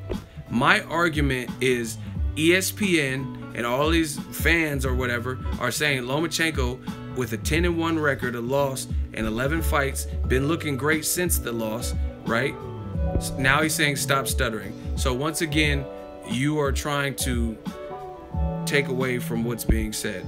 Don't interrupt me. If you interrupt me, because I'm not going to interrupt you, if you interrupt me again, you'll be disqualified for trying to cheat. He's like, stop stuttering. Once again, Lomachenko is being praised and put at the number one spot by corporations like ESPN, right? Number one pound for pound. My soft argument, my weak argument is he himself, the fighter in question, does not feel he is number one pound for pound. Instead says Terence Crawford is the number one pound for pound fighter, right? And he said that multiple times. Whereas if you look in comparison, Floyd Mayweather never said he's not number one pound for pound. I never heard Roman Chocolatito, when they were saying he was number one pound for pound, I never heard him say like, nah, that's Golovkin. You know what I'm saying? I never seen that. I never heard Roman Chocolatito, even though I didn't think he was number one pound for pound, I never heard him disagree with it. But Lomachenko, props to him, has openly disagreed with it, and he's actually said the person that I said is number one pound for pound, Terence Crawford, is number one pound for pound. So you tell me your much better argument than that.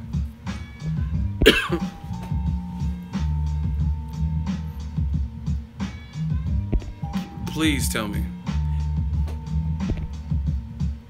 And I know you're going to take so long, so I'm just going to add this real quick. So it deads the argument. Let's say LeBron James, and they're like, hey, you're way better than Michael Jordan. And he himself was like, nah, fuck no. Michael Jordan accomplished this, X, Y, and Z. He's better than me. That deads the argument right there. So where you at, Steph? LeBron James never said, I'm not better than Jordan. He lets those comparisons be made. You know what I'm saying? Or he just brushed them off, oh yeah, people are gonna say whatever. But he never like denounces it and tells you the opposite. Says, oh fuck no, Jordan's way better. Okay, stop telling us you put Bud at number one, because that has nothing to do with it. He said, but I feel that Lomachenko brings something very different to the ring, so therefore I don't see any problem in people disagreeing. Notice how in that whole paragraph, he did not answer anything that I said. He did not say, okay, you said my argument is weak, but you haven't told me how it is weak. You didn't tell me how my argument was weak. You said, hey, I put Bud at number 1, but I see no problem with the... You literally... I'm telling you, some of y'all do not know how to argue, but you try to romp with the big dogs. It doesn't work like that. I'll give you one last opportunity if the fans want it. Lomachenko says Crawford's number 1. I agreed with him.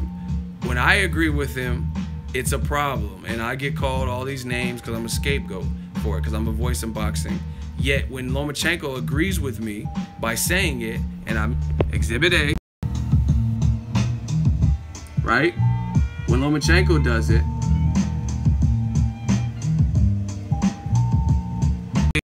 now he's saying, I already addressed the point about Loma saying Bud number 1, but no one really heard it or no one really remembers it. You're supposed to be telling me how my argument is soft and weak.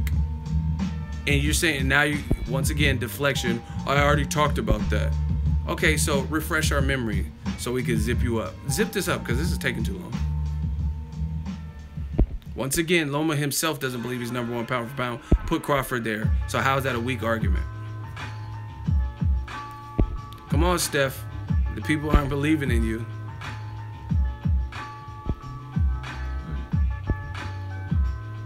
Lomachenko saying Crawford is pound for pound number 1 is a pretty solid argument about this point. Exactly. Tombstone him, ego. Steph, where you at? No Vaseline. That's what I'm saying. I just seen an interview. Listen, I just watched a Mikey Garcia interview with Ellie or somebody, and he didn't say, he was with Ellie, and he didn't even sound impressed with Lomachenko. He was like, yeah, I mean, he's fighting smaller guys. He make mistakes. I guarantee you, if you ask Mikey Garcia, is Lomachenko a better fighter than him, he'll probably say no. I feel I can beat him. Rightfully so. He's a fighter. He's not gonna put Lomachenko at number 1 pound for pound. So again, why would Lomachenko open his mouth and say Crawford is number 1 pound for pound, but Errol Spence is not gonna say Keith Thurman is the number 1 pound for pound? All right, he's making excuses. We got to get him out of here. He says now the stream is freezing. I can't hear to respond. Listen, let's vote. If he got an L, get him out of here. If he got an L, put your L's up. You notice how in the stream, when the people are in the hot seat, all kinds of connectivity issues and net neutrality, and my Wi-Fi went out and I'm driving. Why is it always something? Listen, moderator, get him out of here. Steph, bye-bye. Thank you for playing. Listen, it's literally always something with technical difficulties. Almost all the time. Not all the time, but a lot of times. Hey, I'm driving. Hey, I'm at work. So you wasn't at work when you was putting the chastising comments that put you in the hot seat. But now you're driving. Now it's freezing all of a sudden. So why does it start freezing when you start getting bodied? You know what I'm saying? When you're running out of pulse, now all of a sudden oh, I can't hear you. I think my hearing's going out. I need to see a doctor. Anyway, whatever. So that's that. Let's go. He's talking about, oh, that's what I'm saying. Hey, your argument's weak. It's soft. But then he presented his argument, and nobody believes you. You need more people. So we just catching bodies today. Again, Lomachenko's a good fighter, but this is not even about Lomachenko at this point. But as long as they keep putting Lomachenko on this high pedestal of stuff he has yet to accomplish, then the jury's gonna be out until he starts accomplishing things. Those things, like those great, like you guys listen to me. Pacquiao moved from fucking 135 to 147 to fight an Olympic gold medalist, Oscar De La Hoya. Not only did he do that, but he beat them. he beat De La Hoya, and not only he beat him good. Now I have my own like opinions on. I think the weight De La Hoya coming down late in his career, I don't think that helped him. Him getting knocked out to the body versus B-Hop, stuff like that didn't help him. But as it sits, Pacquiao bodied that man. Now, if you ask Lomachenko to say, hey, people are saying, oh, no one wants to fight him at 130, which I don't know. You could say, let's say you say Tank doesn't want to fight him. Tank don't have a belt, so that doesn't even matter. What about Miguel Berchelt? But if you ask Lomachenko to fight the person he called out, and that's just like, okay, Rigondeaux called out Lomachenko, and then he got what he is asking for. Lomachenko beat him good and made him quit, right? So Lomachenko post-fight called out Mikey Garcia. So if you ask Mikey to move, if you ask Loma to move up one division, right? Move up one division, then all of a sudden people say, oh, why? Why are you let him unify? But Pacquiao took a risk. He moved up 2 weight classes against big-ass De La Hoya. You know what I mean? And nobody was saying he's greater than Ali. Mikey said he'll make 135. I could show you. And you keep putting stupid comments because I seen something else you put. Listen. Yeah, he's fighting Sergey Lipinets. Who gives a shit? He wants to fight him. That's an easy win for him. I would fight him too. You beat Broner, fight. Mikey will be favorite in that fight. So yeah, he literally said I can make 35 still, and he's not that. I just seen Mikey in Vegas. He's not huge. You know what I'm saying? I think he can still make 35. But once again, there's no pressure for Lomachenko to live up to the expectations set forth by the people around him. You know what I mean? Pacquiao had to jump up 2 weight classes. So that's what I'm saying. People just want to see. They want to see if the hype is real, and there's certain people that can bring that out of you and prove that. Like I said, since Lomachenko, Top Rank's good at this. Top Rank's really good at this, like with matchmaking. And at the end of the day, Lomachenko has 1 belt. We got to see more. He has 11 fights and 1 belt and a loss. You know what I mean? He's never unified for whatever reason. And listen, if there's killers like Joshua, Golovkin, and Wilder, and somehow, some way, they can make the fight. You can get a 41-year-old Klitschko to step in there with that young lion Joshua, then don't tell me people are that afraid to fight Lomachenko. Now, they might know they're up against it and maybe like doubt themselves because he's a very good fighter, but physical ass whoop, what would you like? I mean, a lot of people, you want to get a physical ass whooping from an immense puncher, like someone who had a 100% knockout ratio, or would you rather get like overwhelmed? You know what I'm saying? To the point where you just can't catch a guy. So, you know what I mean? If these physical brute force knockout artists can get fights for the right money, you know what I mean, offer the opponent the right money, Lomachenko can get right money. But if it's going to be Lomachenko gets 1.2 million and then the opponent gets 400,000, then not everyone's going to go for that. Terry Everson, he says Mikey Garcia will get embarrassed by Loma. But once again, we don't know that. Loma has done nothing at 135. He hasn't unified at 130, hasn't unified at 126. So even if that's your prediction, let's see it. Let's see him do that. Let's see him embarrass Mikey Garcia. And then there's nothing that anyone would take away from him, because that would be a win where everyone would just be like, wow, Mikey got dogged in there. It's very simple. But see, that's the thing. People say this stuff, but then they don't want to see it. Oh, fucking Joshua will knock Wilder out. Let's see it. No, Wilder needs to fight Dillian White. What? So you just said Joshua will knock him out. Eddie Hearn says Joshua knocks out Wilder in 3. I'm a fan, so I want to see it. And you say no, Wilder needs to sell out a stadium, fight Dillian White. What does that even mean? You know what I'm saying?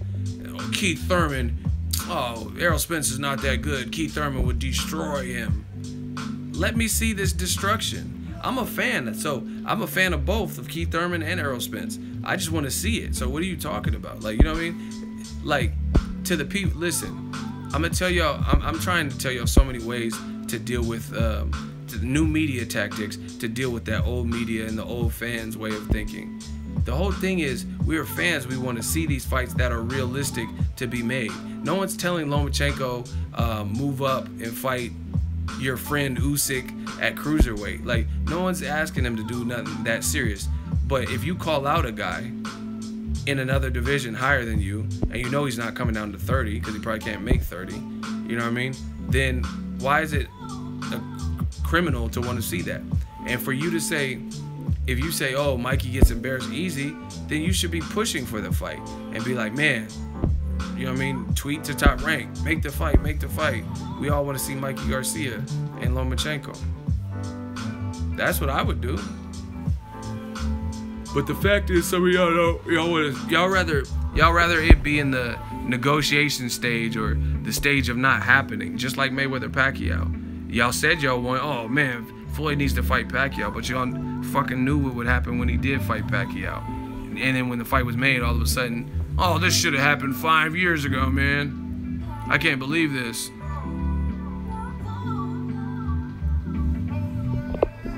Like, now it should have happened, but you said this is what you wanted. You know what I mean? And that's the thing.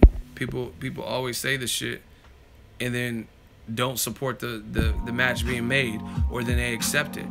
Like, listen, I'm gonna tell you personally, I don't think Lomachenko at age 29, after beating Rigondeaux, I don't think he should regress like dramatically, like to a Miguel Mariaga, like a guy coming up in weight, coming off of a loss. Those guys simply can't beat him.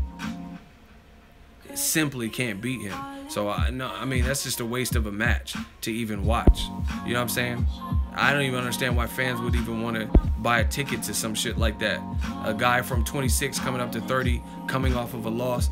Lomachenko, if he's making an Olympic gold medalist quit, then Mariaga at a lower weight coming up, he just doesn't have enough tools to beat Lomachenko with 2 losses, one a couple months before the Lomachenko fight. Yeah, man, let's get the likes up. Let's see if we can get to 250. That's what I'm saying, man. With this Lomachenko, I'm not gonna stop either. Like, that's the thing. Y'all can get mad and cry and all this stuff. I'm not going to stop. The thing is, the bar's been set for Lomachenko, what he is, what he aspires to be. My thing is this, and I don't see any problem with this. If Lomachenko is what they say he is, then you should have no problem wanting to see certain fights, right? If he's what they say there is, you should have no problem just letting it develop and allowing it to happen over time. The only people who are getting mad are the people that are trying to prematurely rush this thing, right? I'm not saying Lomachenko could, let's say he could, I think he could beat #1 pound for pound. But is he there right this second when they're saying he is? No. You know what I'm saying? So that's my whole thing. I don't know what he could do in the future, but let me see it. And then when the time is right, then we can place him there. But the only people that are getting mad at that, are the people who just want to give him the credit before he's accomplished that. You know what I'm saying? My mom could cook, obviously, but she used to bake sometimes. And she would bake, sometimes she would bake, I'm telling you little stories because y'all know how I do. She would bake a cake or whatever.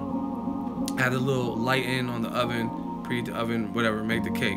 And she would tell me, like, don't go keep running in the kitchen and like stomping and jumping and stuff like that, and don't open the oven. That's what she would tell me. She would like, don't open the oven because there's a cake in the oven, and if you do it prematurely, then the cake, the yeast or whatever the fuck, will fall and the cake won't rise like it's supposed to if you keep allowing the heat to escape and air to come in.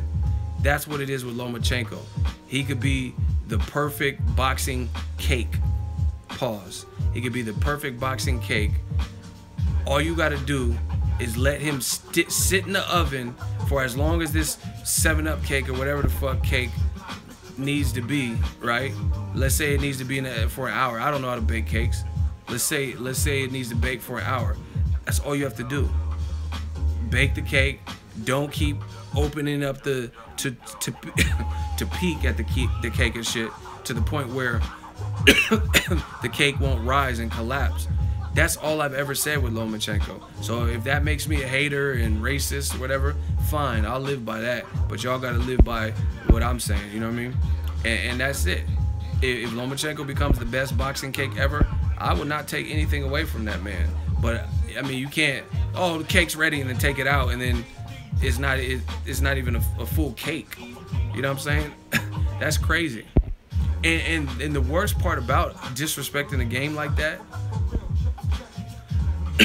is it's boxing. You don't really know what the fuck is gonna happen. Like 2 years ago, tell me if I'm wrong. I want someone to prove me wrong. 2 years ago or so, Keith Thurman was looking like savage, like he'll take on any fucking challenge. Anybody, anywhere, run up in your press conference, better not duck me, son. But the current Keith Thurman, the Keith Thurman of today, he looks a lot more complacent. He's made good money. His last 2 fights were good names, and he feels like he's at the top of the mountain, the king of the hill. So he doesn't look as hungry to me. Meanwhile, you got people like Errol Spence still having something to prove, hasn't been in the spotlight as long, and he still looks hungry. So once again, don't tell me about what will happen in the future, because based on how Keith Thurman was moving, I never once pictured in 2 years' time or after he fought some good names that his hunger would look like it has receded a bit. You know what I mean? So don't tell me what Lomachenko will do 2 years from now. Show me, just like the cake. Don't keep checking on the cake and taking it out of the oven. Just and that's what I'm saying. Like, and the thing is, where I'm from the Bay, very multicultural. I grew up with everyone, and my dad was in the military, so I lived on a military base too. Grew up with everyone, all types of people. That has nothing to do with how I view boxing. You guys can believe it, you don't have to believe it. I could give a rat's ass. But the whole thing is, with this whole like situation, is just let things play out. Let them play out how they may. And if something is genuinely good, you don't have to overdo it. And the moment you start overdoing it, that's when you set people up for failure or disappointment. I haven't seen the new Star Wars, but what if I'm like, that brand new Star Wars, that's one of the best motherfucking movies I ever seen. I ain't never seen a movie like Star Wars. I've seen a lot of good movies in my day, but I ain't never seen a movie like the new Star Wars. That new Star Wars, he did his thing. George Lucas, whoever, and I'm doing all this about Star Wars, ranting and raving, and then you go see it and it's straight, but I did all of this extra stuff. What would you say? What would you say? Like, I mean, you'd be like, the movie's good, but like you did too much. Like, I almost didn't eat. I didn't even want to eat my popcorn because the movie's so good. Every time I looked down, I couldn't even look back at the screen. Like, you know what I mean? Like, if I'm doing all that extra shit, right? This is a good ass movie. Like, you'd be like, what the fuck? And you go see it, and then my movie review was like way off. You'd be like, this shit was cool, great special effects, but like, I was expecting something different based on that's what they're doing with Lomachenko.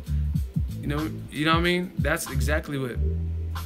I seen a whole bunch of movies. I ain't never seen a movie like this. This movie right here. Oh, you know what I'm saying? Like, doing too much. Just let it be a good movie. And the more you put on it, the worse it's gonna get for Lomachenko or that movie or whatever's in question. I've been watching movies since 1991. I see a lot of good movies, but this movie right here, this is the movie you gotta go see. like just what? And this applies really to anything in life. You know what I'm saying? It applies to anything in life. It's either a good movie or it's not. You know what I mean? And I've had people do that to me. Like, tell me to go see a movie and built it up so in my head I'm like, wow, this is the best motherfucking movie I ever seen. I ain't never seen no movie like it. So I'm like, okay, shit. Go to see the movie, and I'm like that was the movie that you were ranting and raving about. You know what I mean? And once again, if Lomachenko is what they say they are, I'm going to have to see a person where all the cards aren't stacked against them, and there's some positive momentum and some things that I feel would make his advantages possibly nullified. Possibly. You know what I mean? Rigondeaux, like, that was supposed to be a better fight than it was. Credit to him for the win, but he's a 37-year-old who likes to fight at a slower pace, and Rigondeaux or Lomachenko didn't let him, and he was moving up 2 weight classes. You know what I mean? Tell me, okay, I could think of prime when Deontay Wilder fought Bermane Stiverne. People said Stiverne was gonna knock him out. You know what I'm saying? So he was clearly the underdog or the challenger in that fight. Nobody knew if how he would looking to step up. Ward, when he fought Kovalev, there were disadvantages for him. Kovalev was feared as the puncher.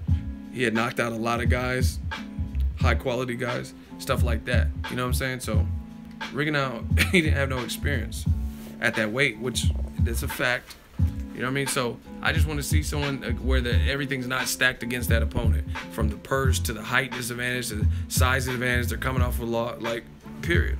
And that'll show us where he's really at. Because I could think of that for when it comes to Pacquiao, when it comes to Floyd, I could name those people where everything, like Pacquiao versus De La Hoya, everything was not in his favor. De La Hoya was a big star. Pacquiao moved up more weight than De La Hoya had to move down. You know what I mean? When Floyd fought Corrales, he's not considered the bigger of the puncher. You know what I'm saying? Shout out to Pound Houston. How does the purse put Rigo at a disadvantage? So you mean to tell me if you're fighting someone and you're getting $400,000 and then some of that goes to taxes, paying your team, and your opponent's getting 1.2, you're not going to be, as a fighter, you're not going to be more motivated to try to, like, if the going got tough and Lomachenko is way tougher, you don't think knowing you're getting compensated and want to get those future purses and stuff, you don't think that will influence you in any way?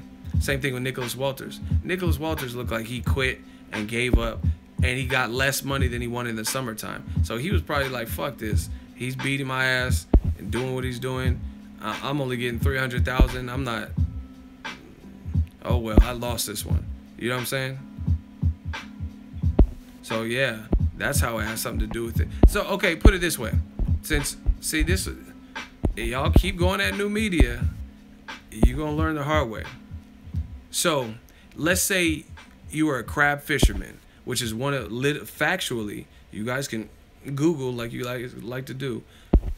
The job of a crab fisherman is one of the most deadly jobs on the planet, right? Because going out to sea, people get sick, people fall off the boat, whatever, right? One of the deadliest jobs. So if your counterpart or one of your coworkers was getting a lot of money, let's say, I don't know, $100 an hour, hypothetically, and you were getting $27 an hour, that's not going to influence your job. So like if you have to climb up and fix the flagpole, that's not going to, you know what I'm saying, you're not going to feel more eager to do it knowing you're getting paid top dollar for it, to do something risky. And this goes out to Pound Houston. That's not going to influence you in any way, you're saying. How much you're getting, like, fuck that. Or like, even like, because I know it influenced me when I worked at Lowe's, and I knew I was getting something, I was getting paid and compensated well, right?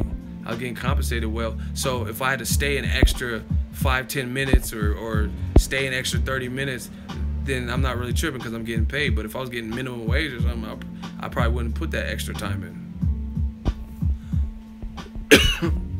Damn, someone said Woody sounds stupid. Who's Woody?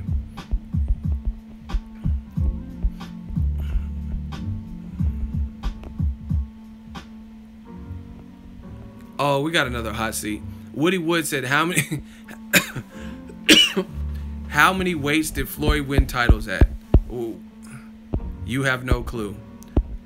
Okay, what does that have to do? So, okay, Woody, because I already know you on some dumb shit. Who's accomplished more, Lomachenko or Floyd Mayweather? Woody. So you want to criticize Floyd moving up, and he moved up more than this one? Some of y'all are real life delusional. Floyd, of course. Okay, so what? So you just admitted Floyd had a better resume. So why are you asking what divisions he won titles in when he A, has a better resume, B, has more fights, and C, has proven more than Lomachenko ever has, and 4 is arguably TBE. Why are you questioning? And he's moved up more weight classes than Lomachenko. So what is the basis? Dude, have you read what I wrote? Well, okay, why are you asking about Floyd? That's what I want to know. Why are you asking about Floyd? How many titles? What was the whole point? What were you trying to get at? What were you trying to prove there?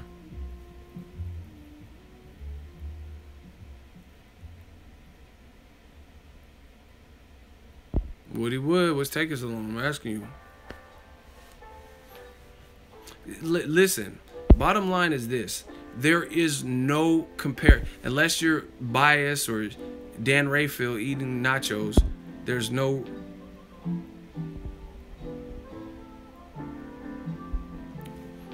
I said Floyd won titles at lots of weights, so I was saying a little weight difference between Rigo and Loma doesn't make much difference if you are that good. Bro, you're about to get bodied. It does. Floyd, I got an interview right now with Floyd that I remember, and Floyd said, moving up in weight, it's a process. Some people have expedited that process. Roberto Duran, Shane Mosley moved up successful amounts of weights, and it worked out in their favor. But probably more often than not, it doesn't work out. It didn't work out for Amir Khan, who got knocked out worse than he's ever got knocked out with a single punch versus Canelo. Triple G's eye got destroyed by Golovkin. And then we've seen Rigondeaux quit. We've never seen him quit. So, yes, moving up in weight is doable, but Floyd did it in the process. Okay, he's saying 8 pounds is not much if you are that much better. But see, that's the thing. They're both two-time Olympic gold medalists, so the skill set was about even. So that's why the fight was harder, because it was two Olympic gold medalists, plus one had the size and weight advantage. What do you mean it's never even? Lomachenko has a better amateur record than Rigondeaux does. He has more gold medals, and then on top of that, he had the better purse, he's taller, he has a size advantage, and he was the champion there, and he's been more active. So with all things considered, in hindsight, when you look back at the fight, you analyze those things.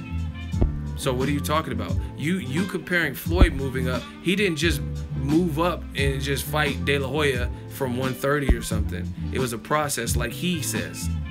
You know what I'm saying? So it does matter within reason. Like Ward, if Ward moved up and fought Sullivan Barrera,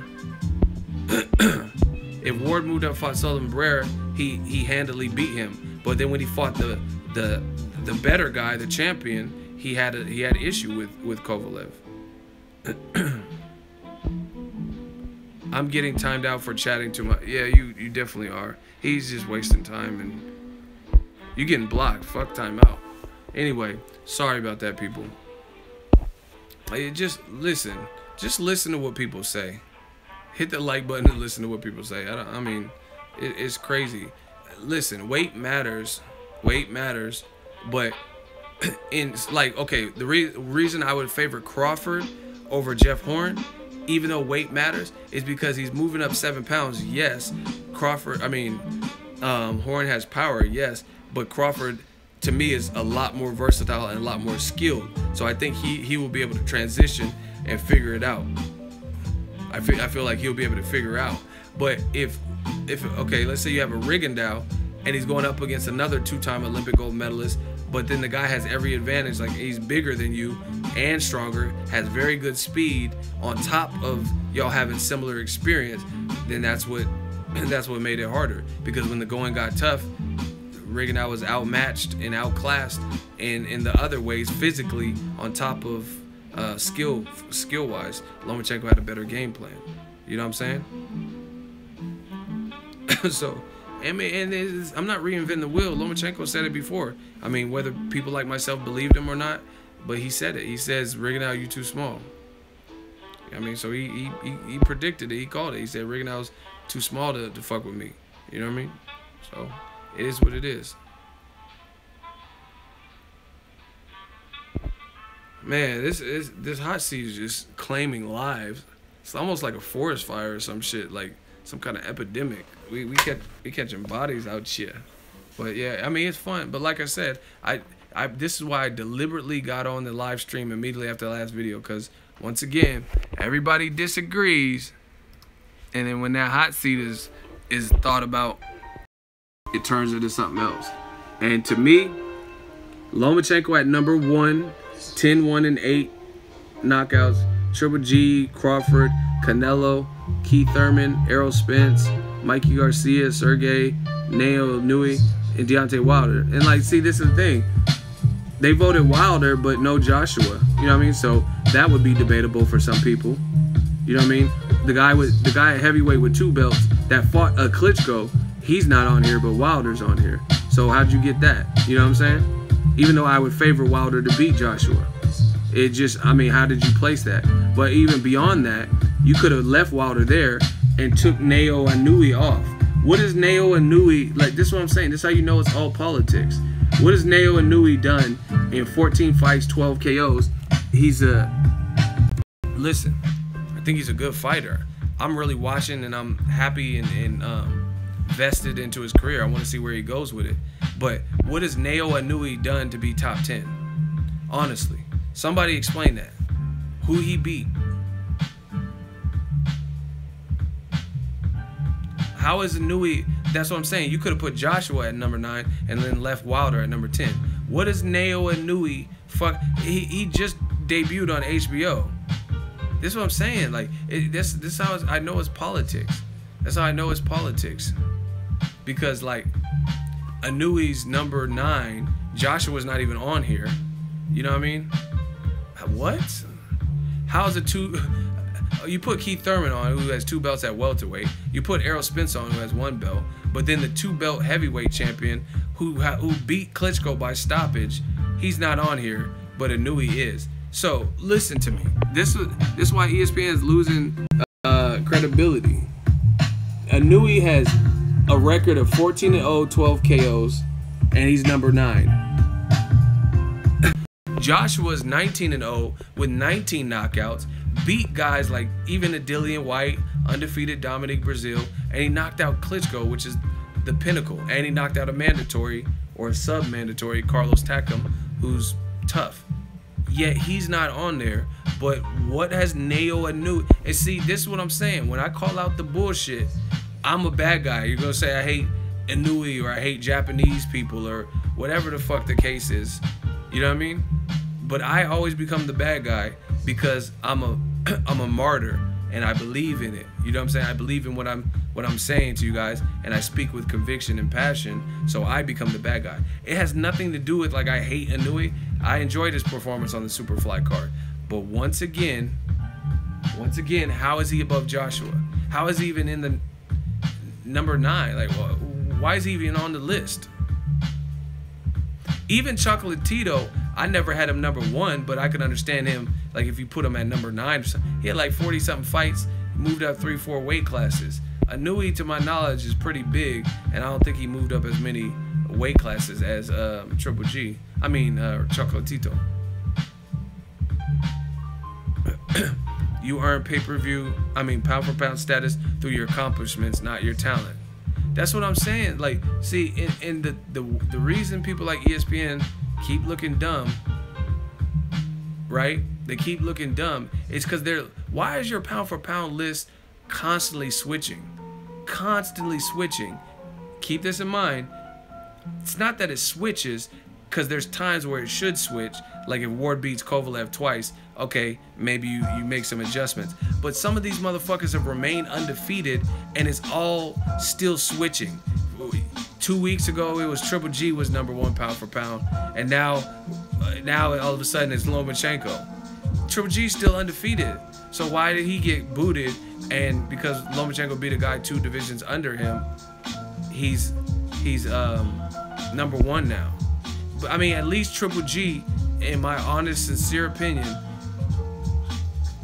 he fought Canelo, who's never been knocked out or knocked down, lost only to the best, Floyd Mayweather, and people argued that a lot of y'all was just saying that he got robbed and really should have won the fight. So why did Triple G lose his number 1 spot on ESPN's list for Lomachenko? You know what I mean? Terence Crawford keeps winning, and he's running towards the welterweight fire. He's like, come on, who won it? I'm ready for all y'all. And he's number 3 and he's never been number 1. What? This shit is crazy. But you guys see it. We just gonna keep showing up and proving. But I don't see how. Naoya Inoue fought 1 fight on HBO, and he's on the top 10 pound for pound. Like, that's what I'm saying. It's like they want to introduce you to people, so they just put them on the pound for pound list, and they think that's benefited. If you want to listen, instead of being fucking fat and lazy and shit like that, make an article, send some people to Japan or a camera crew, hire some kind of camera crew in Japan to go visit Naoya Inoue, and then put it on your website and have a whole like mini documentary or special or write-up on Naoya Inoue. There's a lot of ways to introduce the public to a fighter, but just throwing them, slapping them on a pound for pound list so people start checking for them, it just makes you look like a joke. You know what I'm saying? Makes you look like a joke. Once again, I got an open hot seat right now for you guys to let me know what Naoya Inoue has done, and he could go on to do great things. I think he might be one of the hardest to beat based on what he does well at his division, but I gotta see it. What has he done right now where he's on the list, but Anthony Joshua ain't? That's why, honestly, that's why it seems like ESPN is on some bullshit, because like maybe Eddie Hearn didn't pay ESPN, or he ain't pay his bill, or he's not in as good, so they just left Joshua off the list. But K2 is in good, so 2 of their fighters, Naoya Inoue, I think K2's working with him, K2 and maybe another Japanese promoter, and Triple G, they make the list. Golden Boy has fights on ESPN, so Canelo make the list, but Joshua won't make the list. That's what it seems like. You know what I mean? Like, okay, we'll put a couple of these PBC motherfuckers on here because we have to. K2's paid their bill. Golden Boy's paid their bill. You know what I'm saying? Like, what? What is Naoya Inoue? Like, come on, man. What has Naoya Inoue done? And it's not even what he can or can't do. It's the same with Lomachenko. It's not even about what they can or can't do. I have faith that Lomachenko can do well, but I still got to see it. How can I say he's gonna be X, Y, and Z when we don't really know? There's a lot of guys. Kelly Pavlik was supposed to be that dude. Jermaine Taylor was supposed to be that dude. Audley Harrison. Like, so there's a lot of guys that were supposed to be the next big thing, and then something happened at some point. So you have to just wait this shit out. I've seen a lot of top prospects take early losses. I mean, Broner, he was supposed to be the future Mayweather pay-per-view star, but now he has 3 losses? That's what I'm saying. There's no reason to rush the process.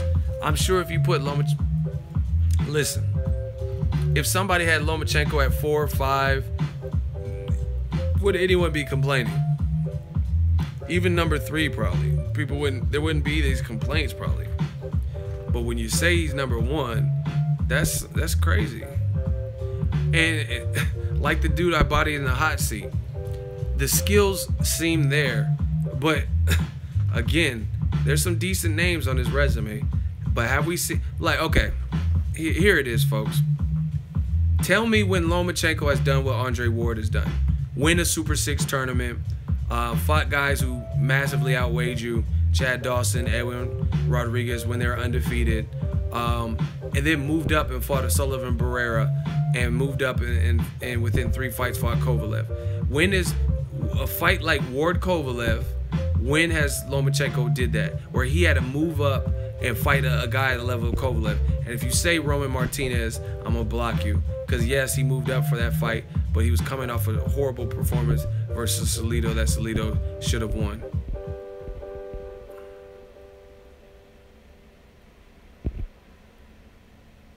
So that's what I'm saying. To get those P's in those categories, you have to earn it. Kovalev earned it. He beat a legend in Bernard Hopkins. Arguably beat Ward to some people in the first fight. But before that, he's beaten Cleverly, Jean Pascal. He's beaten respected guys. You know what I mean? So he's earned his spot. He's back on the winning side with Shabransky win. You know what I mean? But Lomachenko seems to get this like season pass. You know how they have those one passes at Disneyland? Hopper pass, is that what it's called? And you just go to the front of the line. Fucking Lomachenko got a hopper pass. And this is no knock on his talent, no knock on what he possibly could do, no knock on his skill. But Lomachenko got a Disneyland fucking hopper pass. Is that what this shit is called?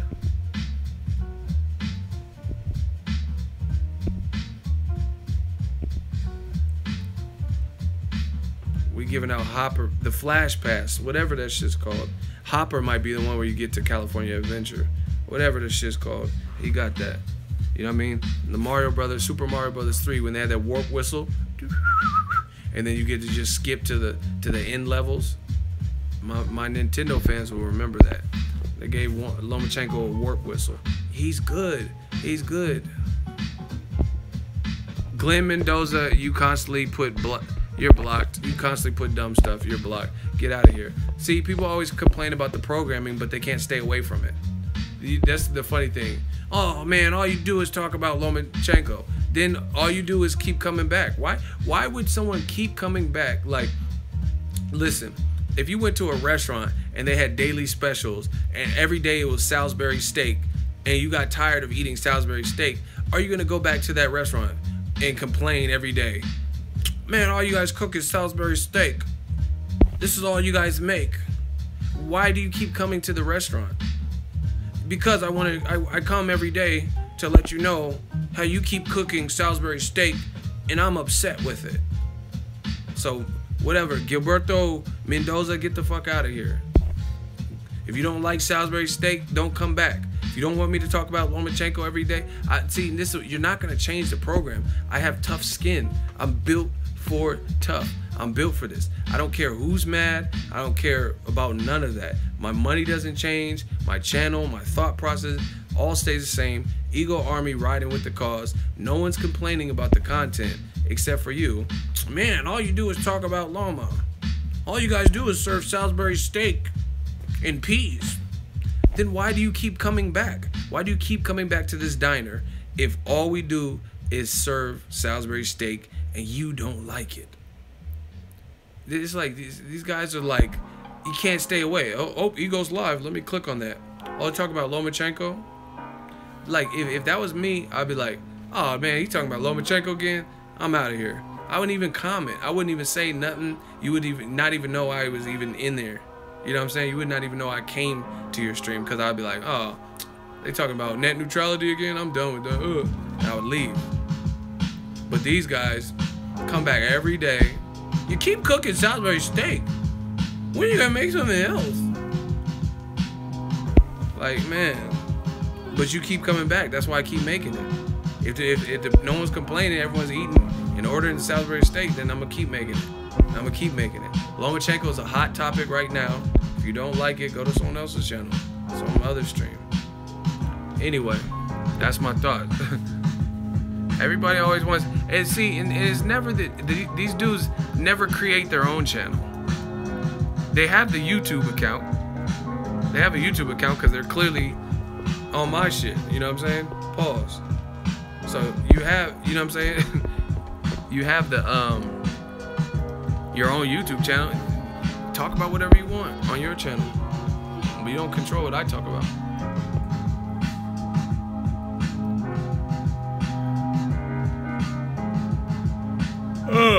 But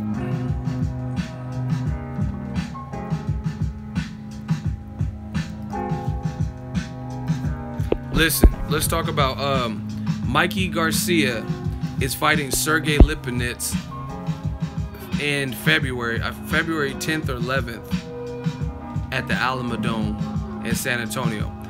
Listen, like, okay, I gotta say something. You know what I mean? I always have been treated well and shown love at PBC, but the thing that's a little bit weird to me, I'm gonna be honest, with certain things that I notice with PBC, but I don't work for them, so I don't know. Maybe there's a something I don't know about in the inner workings. But to me, it seems weird that you're doing Mikey Garcia, who's from Oxnard, California. You're putting him in with Sergey Lipinets, Kirill Relic and Rancis Bartholomew rematch, which was a good first fight. You're putting that in Texas, which I think that's a good market. You know what I mean? There's a lot of Mexican fan base and Hispanic fan base. You're putting that in the Alamo Dome in Texas.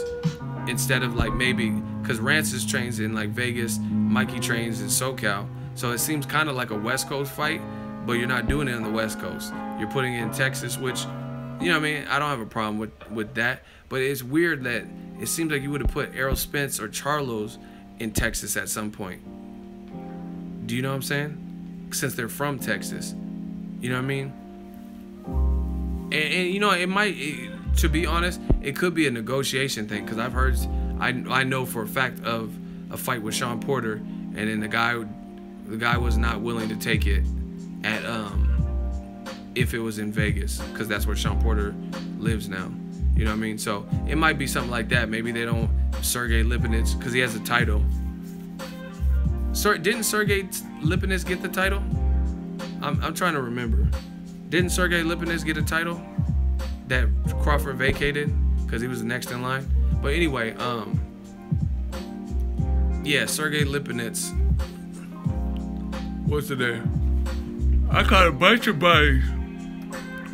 Yeah, I don't know. It just seems weird. It seems like Mikey would have fought in LA or Vegas or something again. But like I said, maybe Sergey Lipinets wasn't willing to fight where Mikey had a hometown advantage. Because the same thing I felt with like Leo Santa Cruz, Carl Frampton, I felt like that would have been a good West Coast fight, the first one, but they put it in New York. Sergey Lipinets has the IBF. Listen, in my opinion, I was at Sergey Lipinets' last fight. It was on one of these. What the fuck card was that? Was it on Berto or the Granados Porter? I think it might have been on that one. Wilder, Stavern. I don't know. It was on one of them. I've been to New York so many times this year. I don't even remember. It was. I know it was at the Barclays. I just watched it because he fought. I don't remember what card it was. I really forget. Wilder, Stavern? Okay. Yeah, so just in November. Mikey's gonna dog Sergey Lipinets. Sergey Lipinets is lucky. I think he was trying to like hold up the Julius Ndongo Crawford fight. He's lucky he didn't fight Terence Crawford. He's very lucky. He's very lucky he didn't fight Terence Crawford. That would have been ugly. But I haven't seen too much of him, but seeing him live and what I've seen in that Lipinets, I don't even know if he won that fight. The Lipinets dude. I don't even know if he won the vacant title, IBF title fight. So yeah, I don't really see him and Mikey. I can't see. Mikey just beat Broner, who I think would also likely have enough experience to beat Sergey Lipinets, because I think that's the one that Broner could fight. Like, that's the level of person that you wouldn't really beat. Broner, if you think about it, Broner has only really lost to elite people. Sean Porter, Maidana, and Mikey Garcia. You know what I mean? So Broner versus Lipinets to me would be like a Emmanuel Taylor level fight for him, or Khabib Alikberdiev. Lipinets is a world champion in kickboxing. What the fuck is that got to do with anything? You gonna kick Mikey in the head?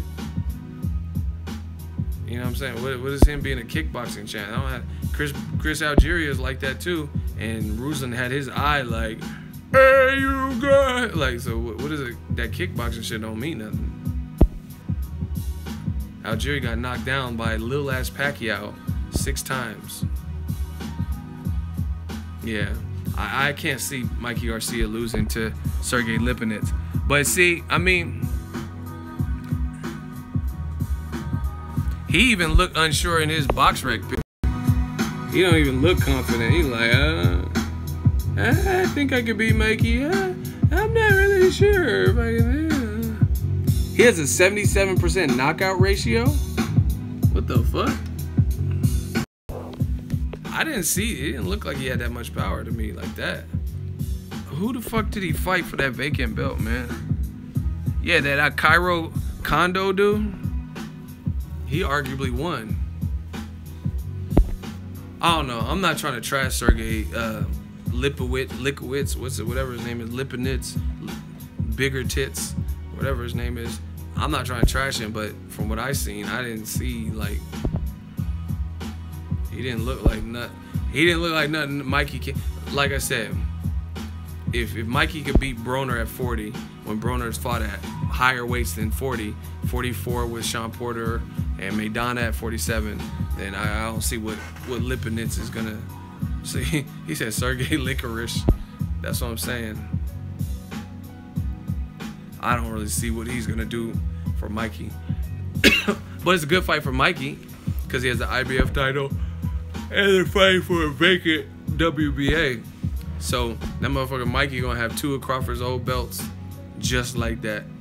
I can destroy you just like that. What's that? What movie is that from?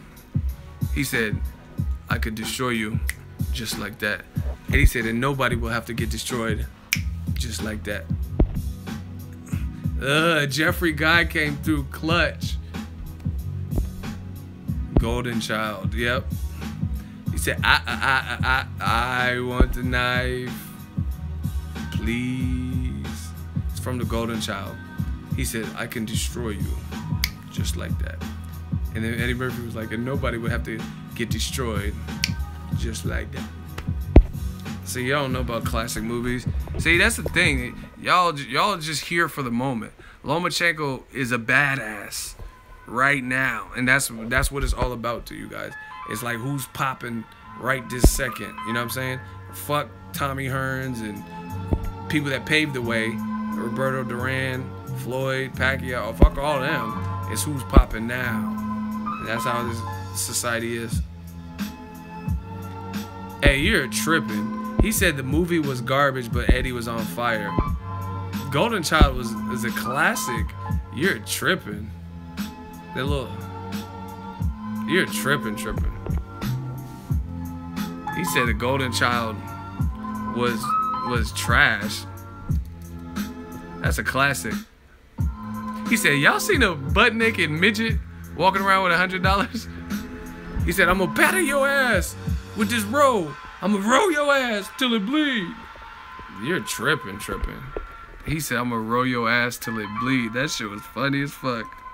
I'm about to go watch that. When she came and told him the assignment, and he's like, this scroll looks like a big old joint. You must have rolled it up and smoked it. You're tripping. He said, Golden Child. That's that old Eddie laugh.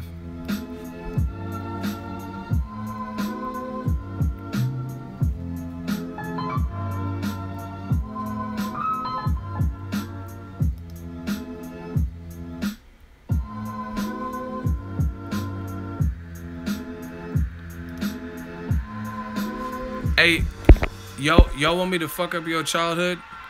Who's seen the Golden Child? He said, ain't no floor. Yeah, when he flipped that thing, yeah. If y'all want me to fuck up your whole childhood with a little ego movie trivia, let me know. Who has seen the Golden Child? Y'all want me to give you some movie trivia? See, I be knowing my movie shit. I be on my movie shit, man. Okay, so we have some people that have seen it. Check this out. Eddie is an Aries. I didn't know that. I'm an Aries too. The Golden Child. So, you know the one that made the Pepsi can dance and all that? The Golden Child, the little boy. Ego fun fact. That little boy is not a boy. That's a girl. That bald-headed little kid is a female. I just found that out recently. Yeah, so the Golden Boy, or whatever, I mean the Golden Child, that was a girl playing that character. And I was like, what the fuck? Because I always thought it was a boy like my whole life. Up until I found that out. I thought it was a legit boy. I don't know why didn't they just get an Asian boy? They had to shave her head. Shawty got Britney, shaved her whole head up. Like, damn, you did all that to a little girl. I mean, maybe she's a monk or something. She might have been bald already. I don't know. He said, I want the knife. Yeah, that was a girl.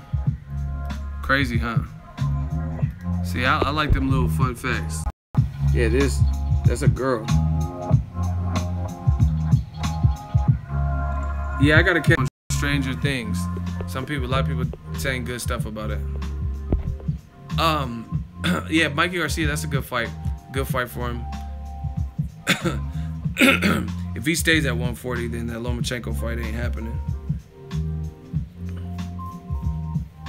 Oh, remember? I said the $200 bet if Lomachenko fight.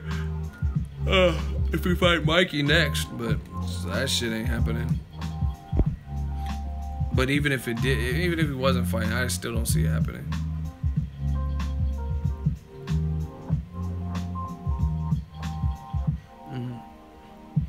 You said you could tell by our eyes. Shit, I couldn't tell since I first seen the movie to now.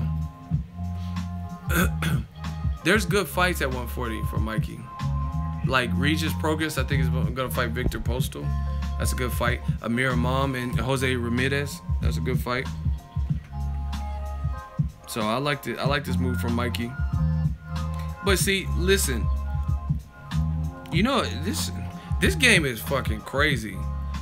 Yo, can we get to 300 likes?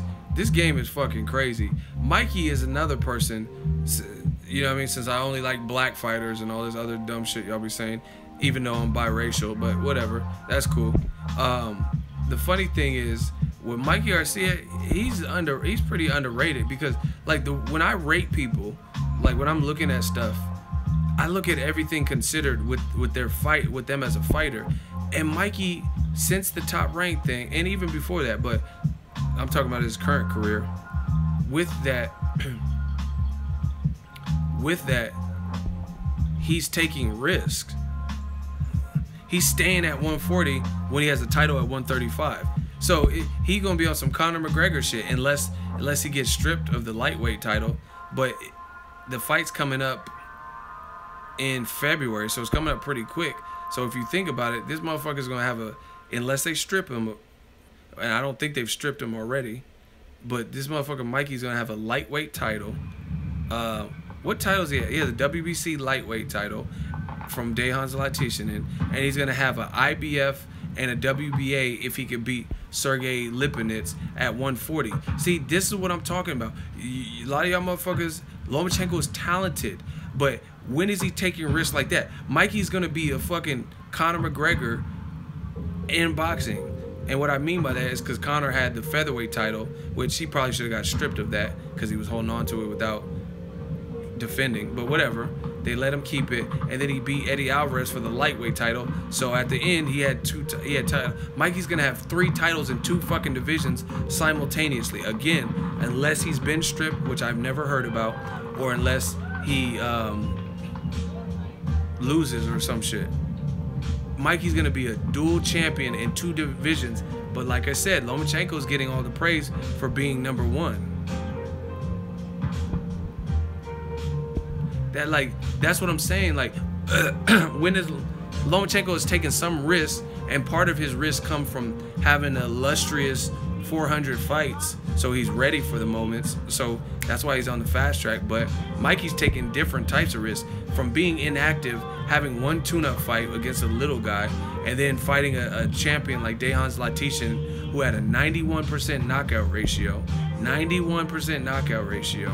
And then you knock him out brutally for still one of 2017's best knockouts. Then you move up to 40 when you really could have just stayed at 35 and tried to fight whoever was there, where you're a champion. Moved up, fought Broner. Broner looked very focused in training camp. He looked like he was taking it serious. You dominate Broner, where there's no real debates on who won. I went to that fight. I covered that fight. Y'all see my hotel was fly as fuck. That was the Broner fight. And then now, instead of going back to 35, which I think he can still make, because he's still a champion there, because they were just talking about him negotiating with Robert Easter, right, at 35. Now he's fighting Sergey Lipinets, a new champion, for 2 belts. And if he wins, he's going to have 3 belts in 2 divisions. Lomachenko's not flexing his weight. I mean, even Tevin Farmer, see, some of y'all don't know this, when he fought Ivan Redkach, he moved up in weight for that fight. You know what I'm saying? So it's just certain risks like that. The person, hold on, we got a super chat. Christopher Lee, $5 super chat. They just made the fight Mikey versus Lipinets. Who is Lipinets? Who is Lipinets? It's in February. He just fought in November and became a champion. He was Terence Crawford's mandatory, and Terence Crawford moved up to welterweight, so he got rid of his belts, and he was just became a champion, undefeated. Okay, listen, it is what it is. It's an undefeated guy in another division, and Mikey's staying in that division when he has like 2 fights there. I'll turn the music down a little, but see, that's what I'm saying. That's beast mode from Mikey to me. That type of move, because he's facing dual competition, 135 or 140, or at least for the moment. You know what I mean? And he's been flexible. Lomachenko has 1 belt, getting more praise than anybody. ESPN's telling you he's #1 pound for pound, and he just fought and beat a great champion at 122, at 130, 2 divisions higher. So that was a good win. It's a good scalp. But at the end of the day, Lomachenko, he didn't really have to. The risk he had to take was because of the name he was fighting and the quality of opposition. But he didn't have to take a risk in terms of put himself at a weight disadvantage like Mikey did with Broner. You know what I mean? And this Lipinets has a 77% knockout ratio. You know what I mean? So to me, once again, Mikey Garcia, instead of going back to 35, where he's a champion, he's sticking around facing the Broners of the world. Now he's fighting Lipinets, and I told you, I think he beats Lipinets. I haven't really rated Lipinets, but the fact is, he's still a noted puncher based on who he's faced so far. He's a champion, and it's a title fight. So it's like, you know what I mean? It's still something you would like. Pretty impressive. If you have 3 belts, who else? Okay, put it this way. Who else has? If Mikey beats Lipinets, he'll have a WBA and IBF at 140, and he has the WBC at 135. So let me know. And yeah, and the other thing is Lipinets. The other thing is, I know the Japanese culture. Like, I know a lot about the Japanese culture. I've had a lot of Japanese friends and different things like that. And a lot of the Japanese fighters are just overall tough. So the Lipinets, we might be judging him a little bit too harshly. I don't think he looked that great in that fight. He arguably lost that fight, but I mean, I could tell you several. That Arakawa guy that fought Omar Figueroa was tough as nails. Kama guy, Cotto was lumping him up. Robert Guerrero, and he still never went nowhere. Beat Jesus Soto Kara. So a lot of these Japanese fighters, even if you don't, no matter what, they're tough. Anui, a lot of these, it's like a cultural thing or something, like where you're not predisposed to like that quitter, to being a quitter, like that's shamed in front. Even back in the day, in like the samurai days, like if you they're all about honor and shit. Like the samurais, if they would dishonor or like fail a mission, sometimes they would commit suicide. You know what I mean? Or cut off something. So, or the Yakuza gang and shit, they would cut off their hand or some bullshit if they messed up. So the Japanese culture is definitely tough. Definitely tough. So, you know what I mean? That might be why the Sergey Lipinets couldn't get him out of there and maybe didn't look great. So it's still a risk for Mikey Garcia.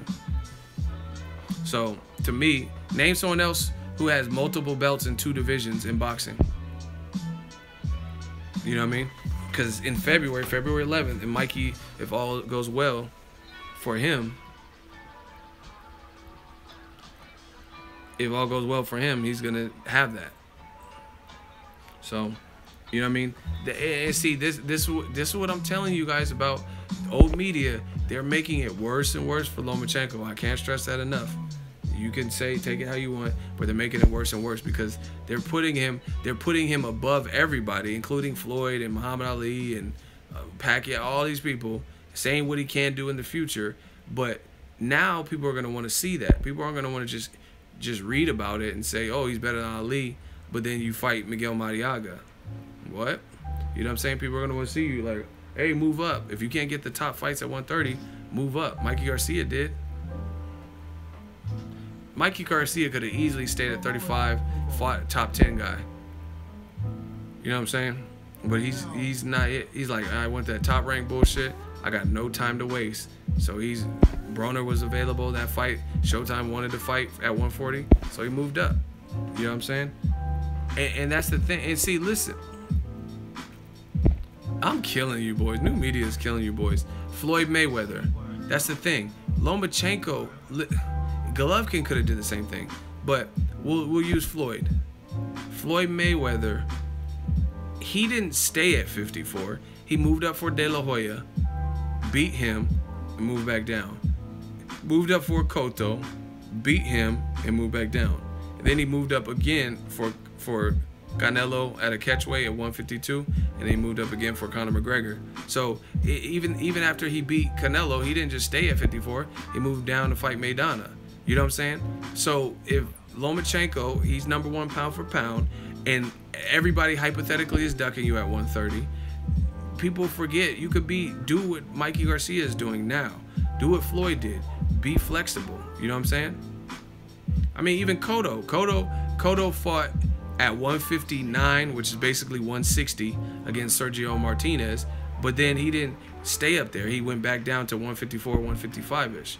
You know what I mean? So Lomachenko is the best since Ali, #1 pound for pound. If you can't get those top fights that really solidify you without making anyone move up, stuff like that, you can move up to 35, get a scalp, and then go back down to 30. You know what I mean? A lot of guys have been. Roy Jones did it. He moved up to heavyweight and then still came back down. You know what I mean? Oscar De La Hoya moved up for Bernard Hopkins, still came back down. So, you know what I mean? It's just like the walls are closing in on Lomachenko based on the media and what the media are saying. I promise you. I mean, even Kell Brook, even though he came up short with Golovkin, still took a chance and then moved back down.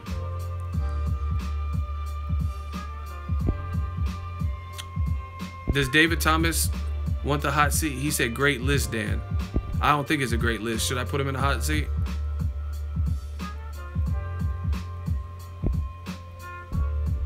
Dan said it's a great list. Should I put him in the hot seat and make him prove that?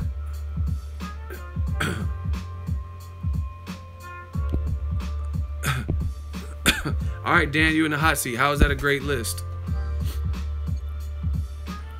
What do you like about it? Why would you place Lomachenko #1?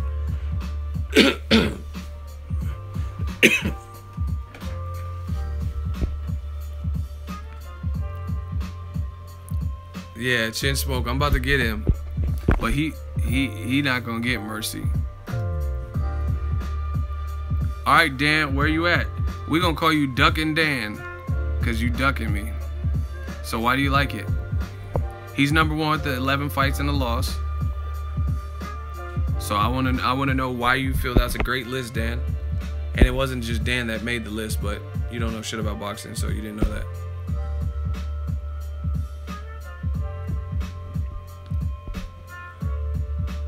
All right, we got Steve Morales making up rumors.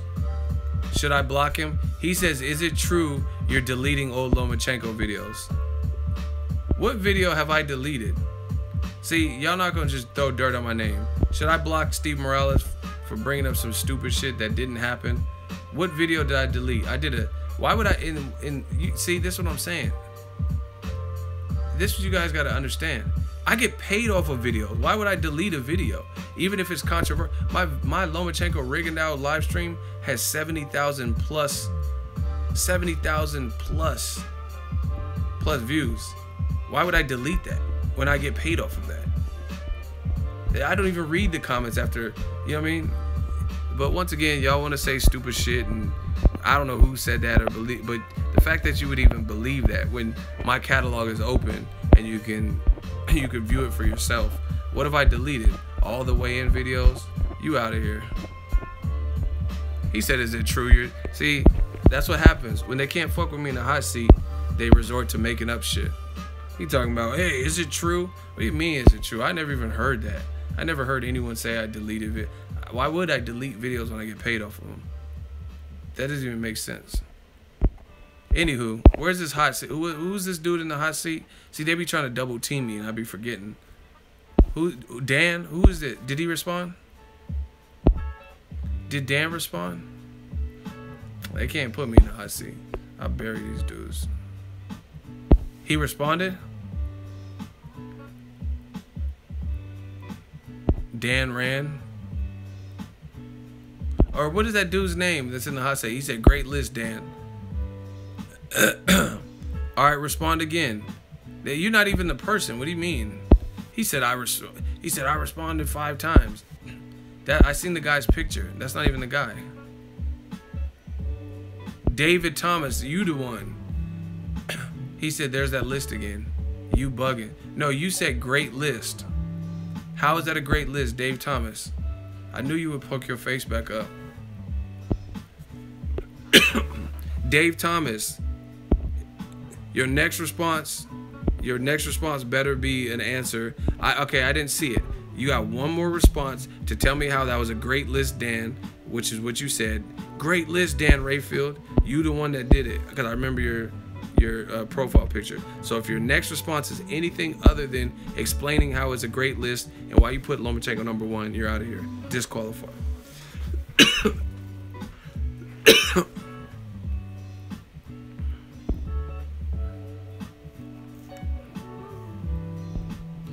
Would you debate another channel, Ego?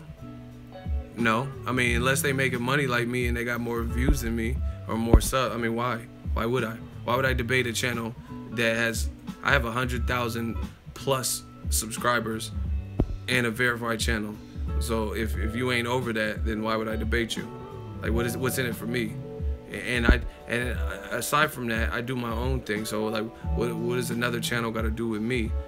Like, I debate people in the hot seat all the time, so why I got to debate another channel? I mean, the results are the same. You see the arguments. I'm not talking about Dan Rayfield, brother. Then who has a great list? What are you talking about?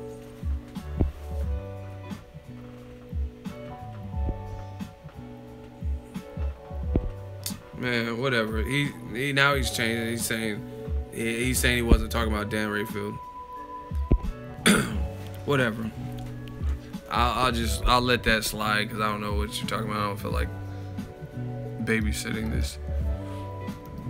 Anyway, I did a long live stream and I had the opportunity, gave people the opportunity to tell me why Lomachenko's number 1 or any other thing that we discussed, and you've seen the bodies like stack up. Period.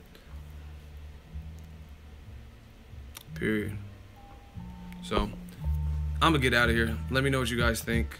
Mikey Garcia will be fighting Sergey Lipinets February 10th, San Antonio, Texas, Alamo Dome. I think that's a solid fight.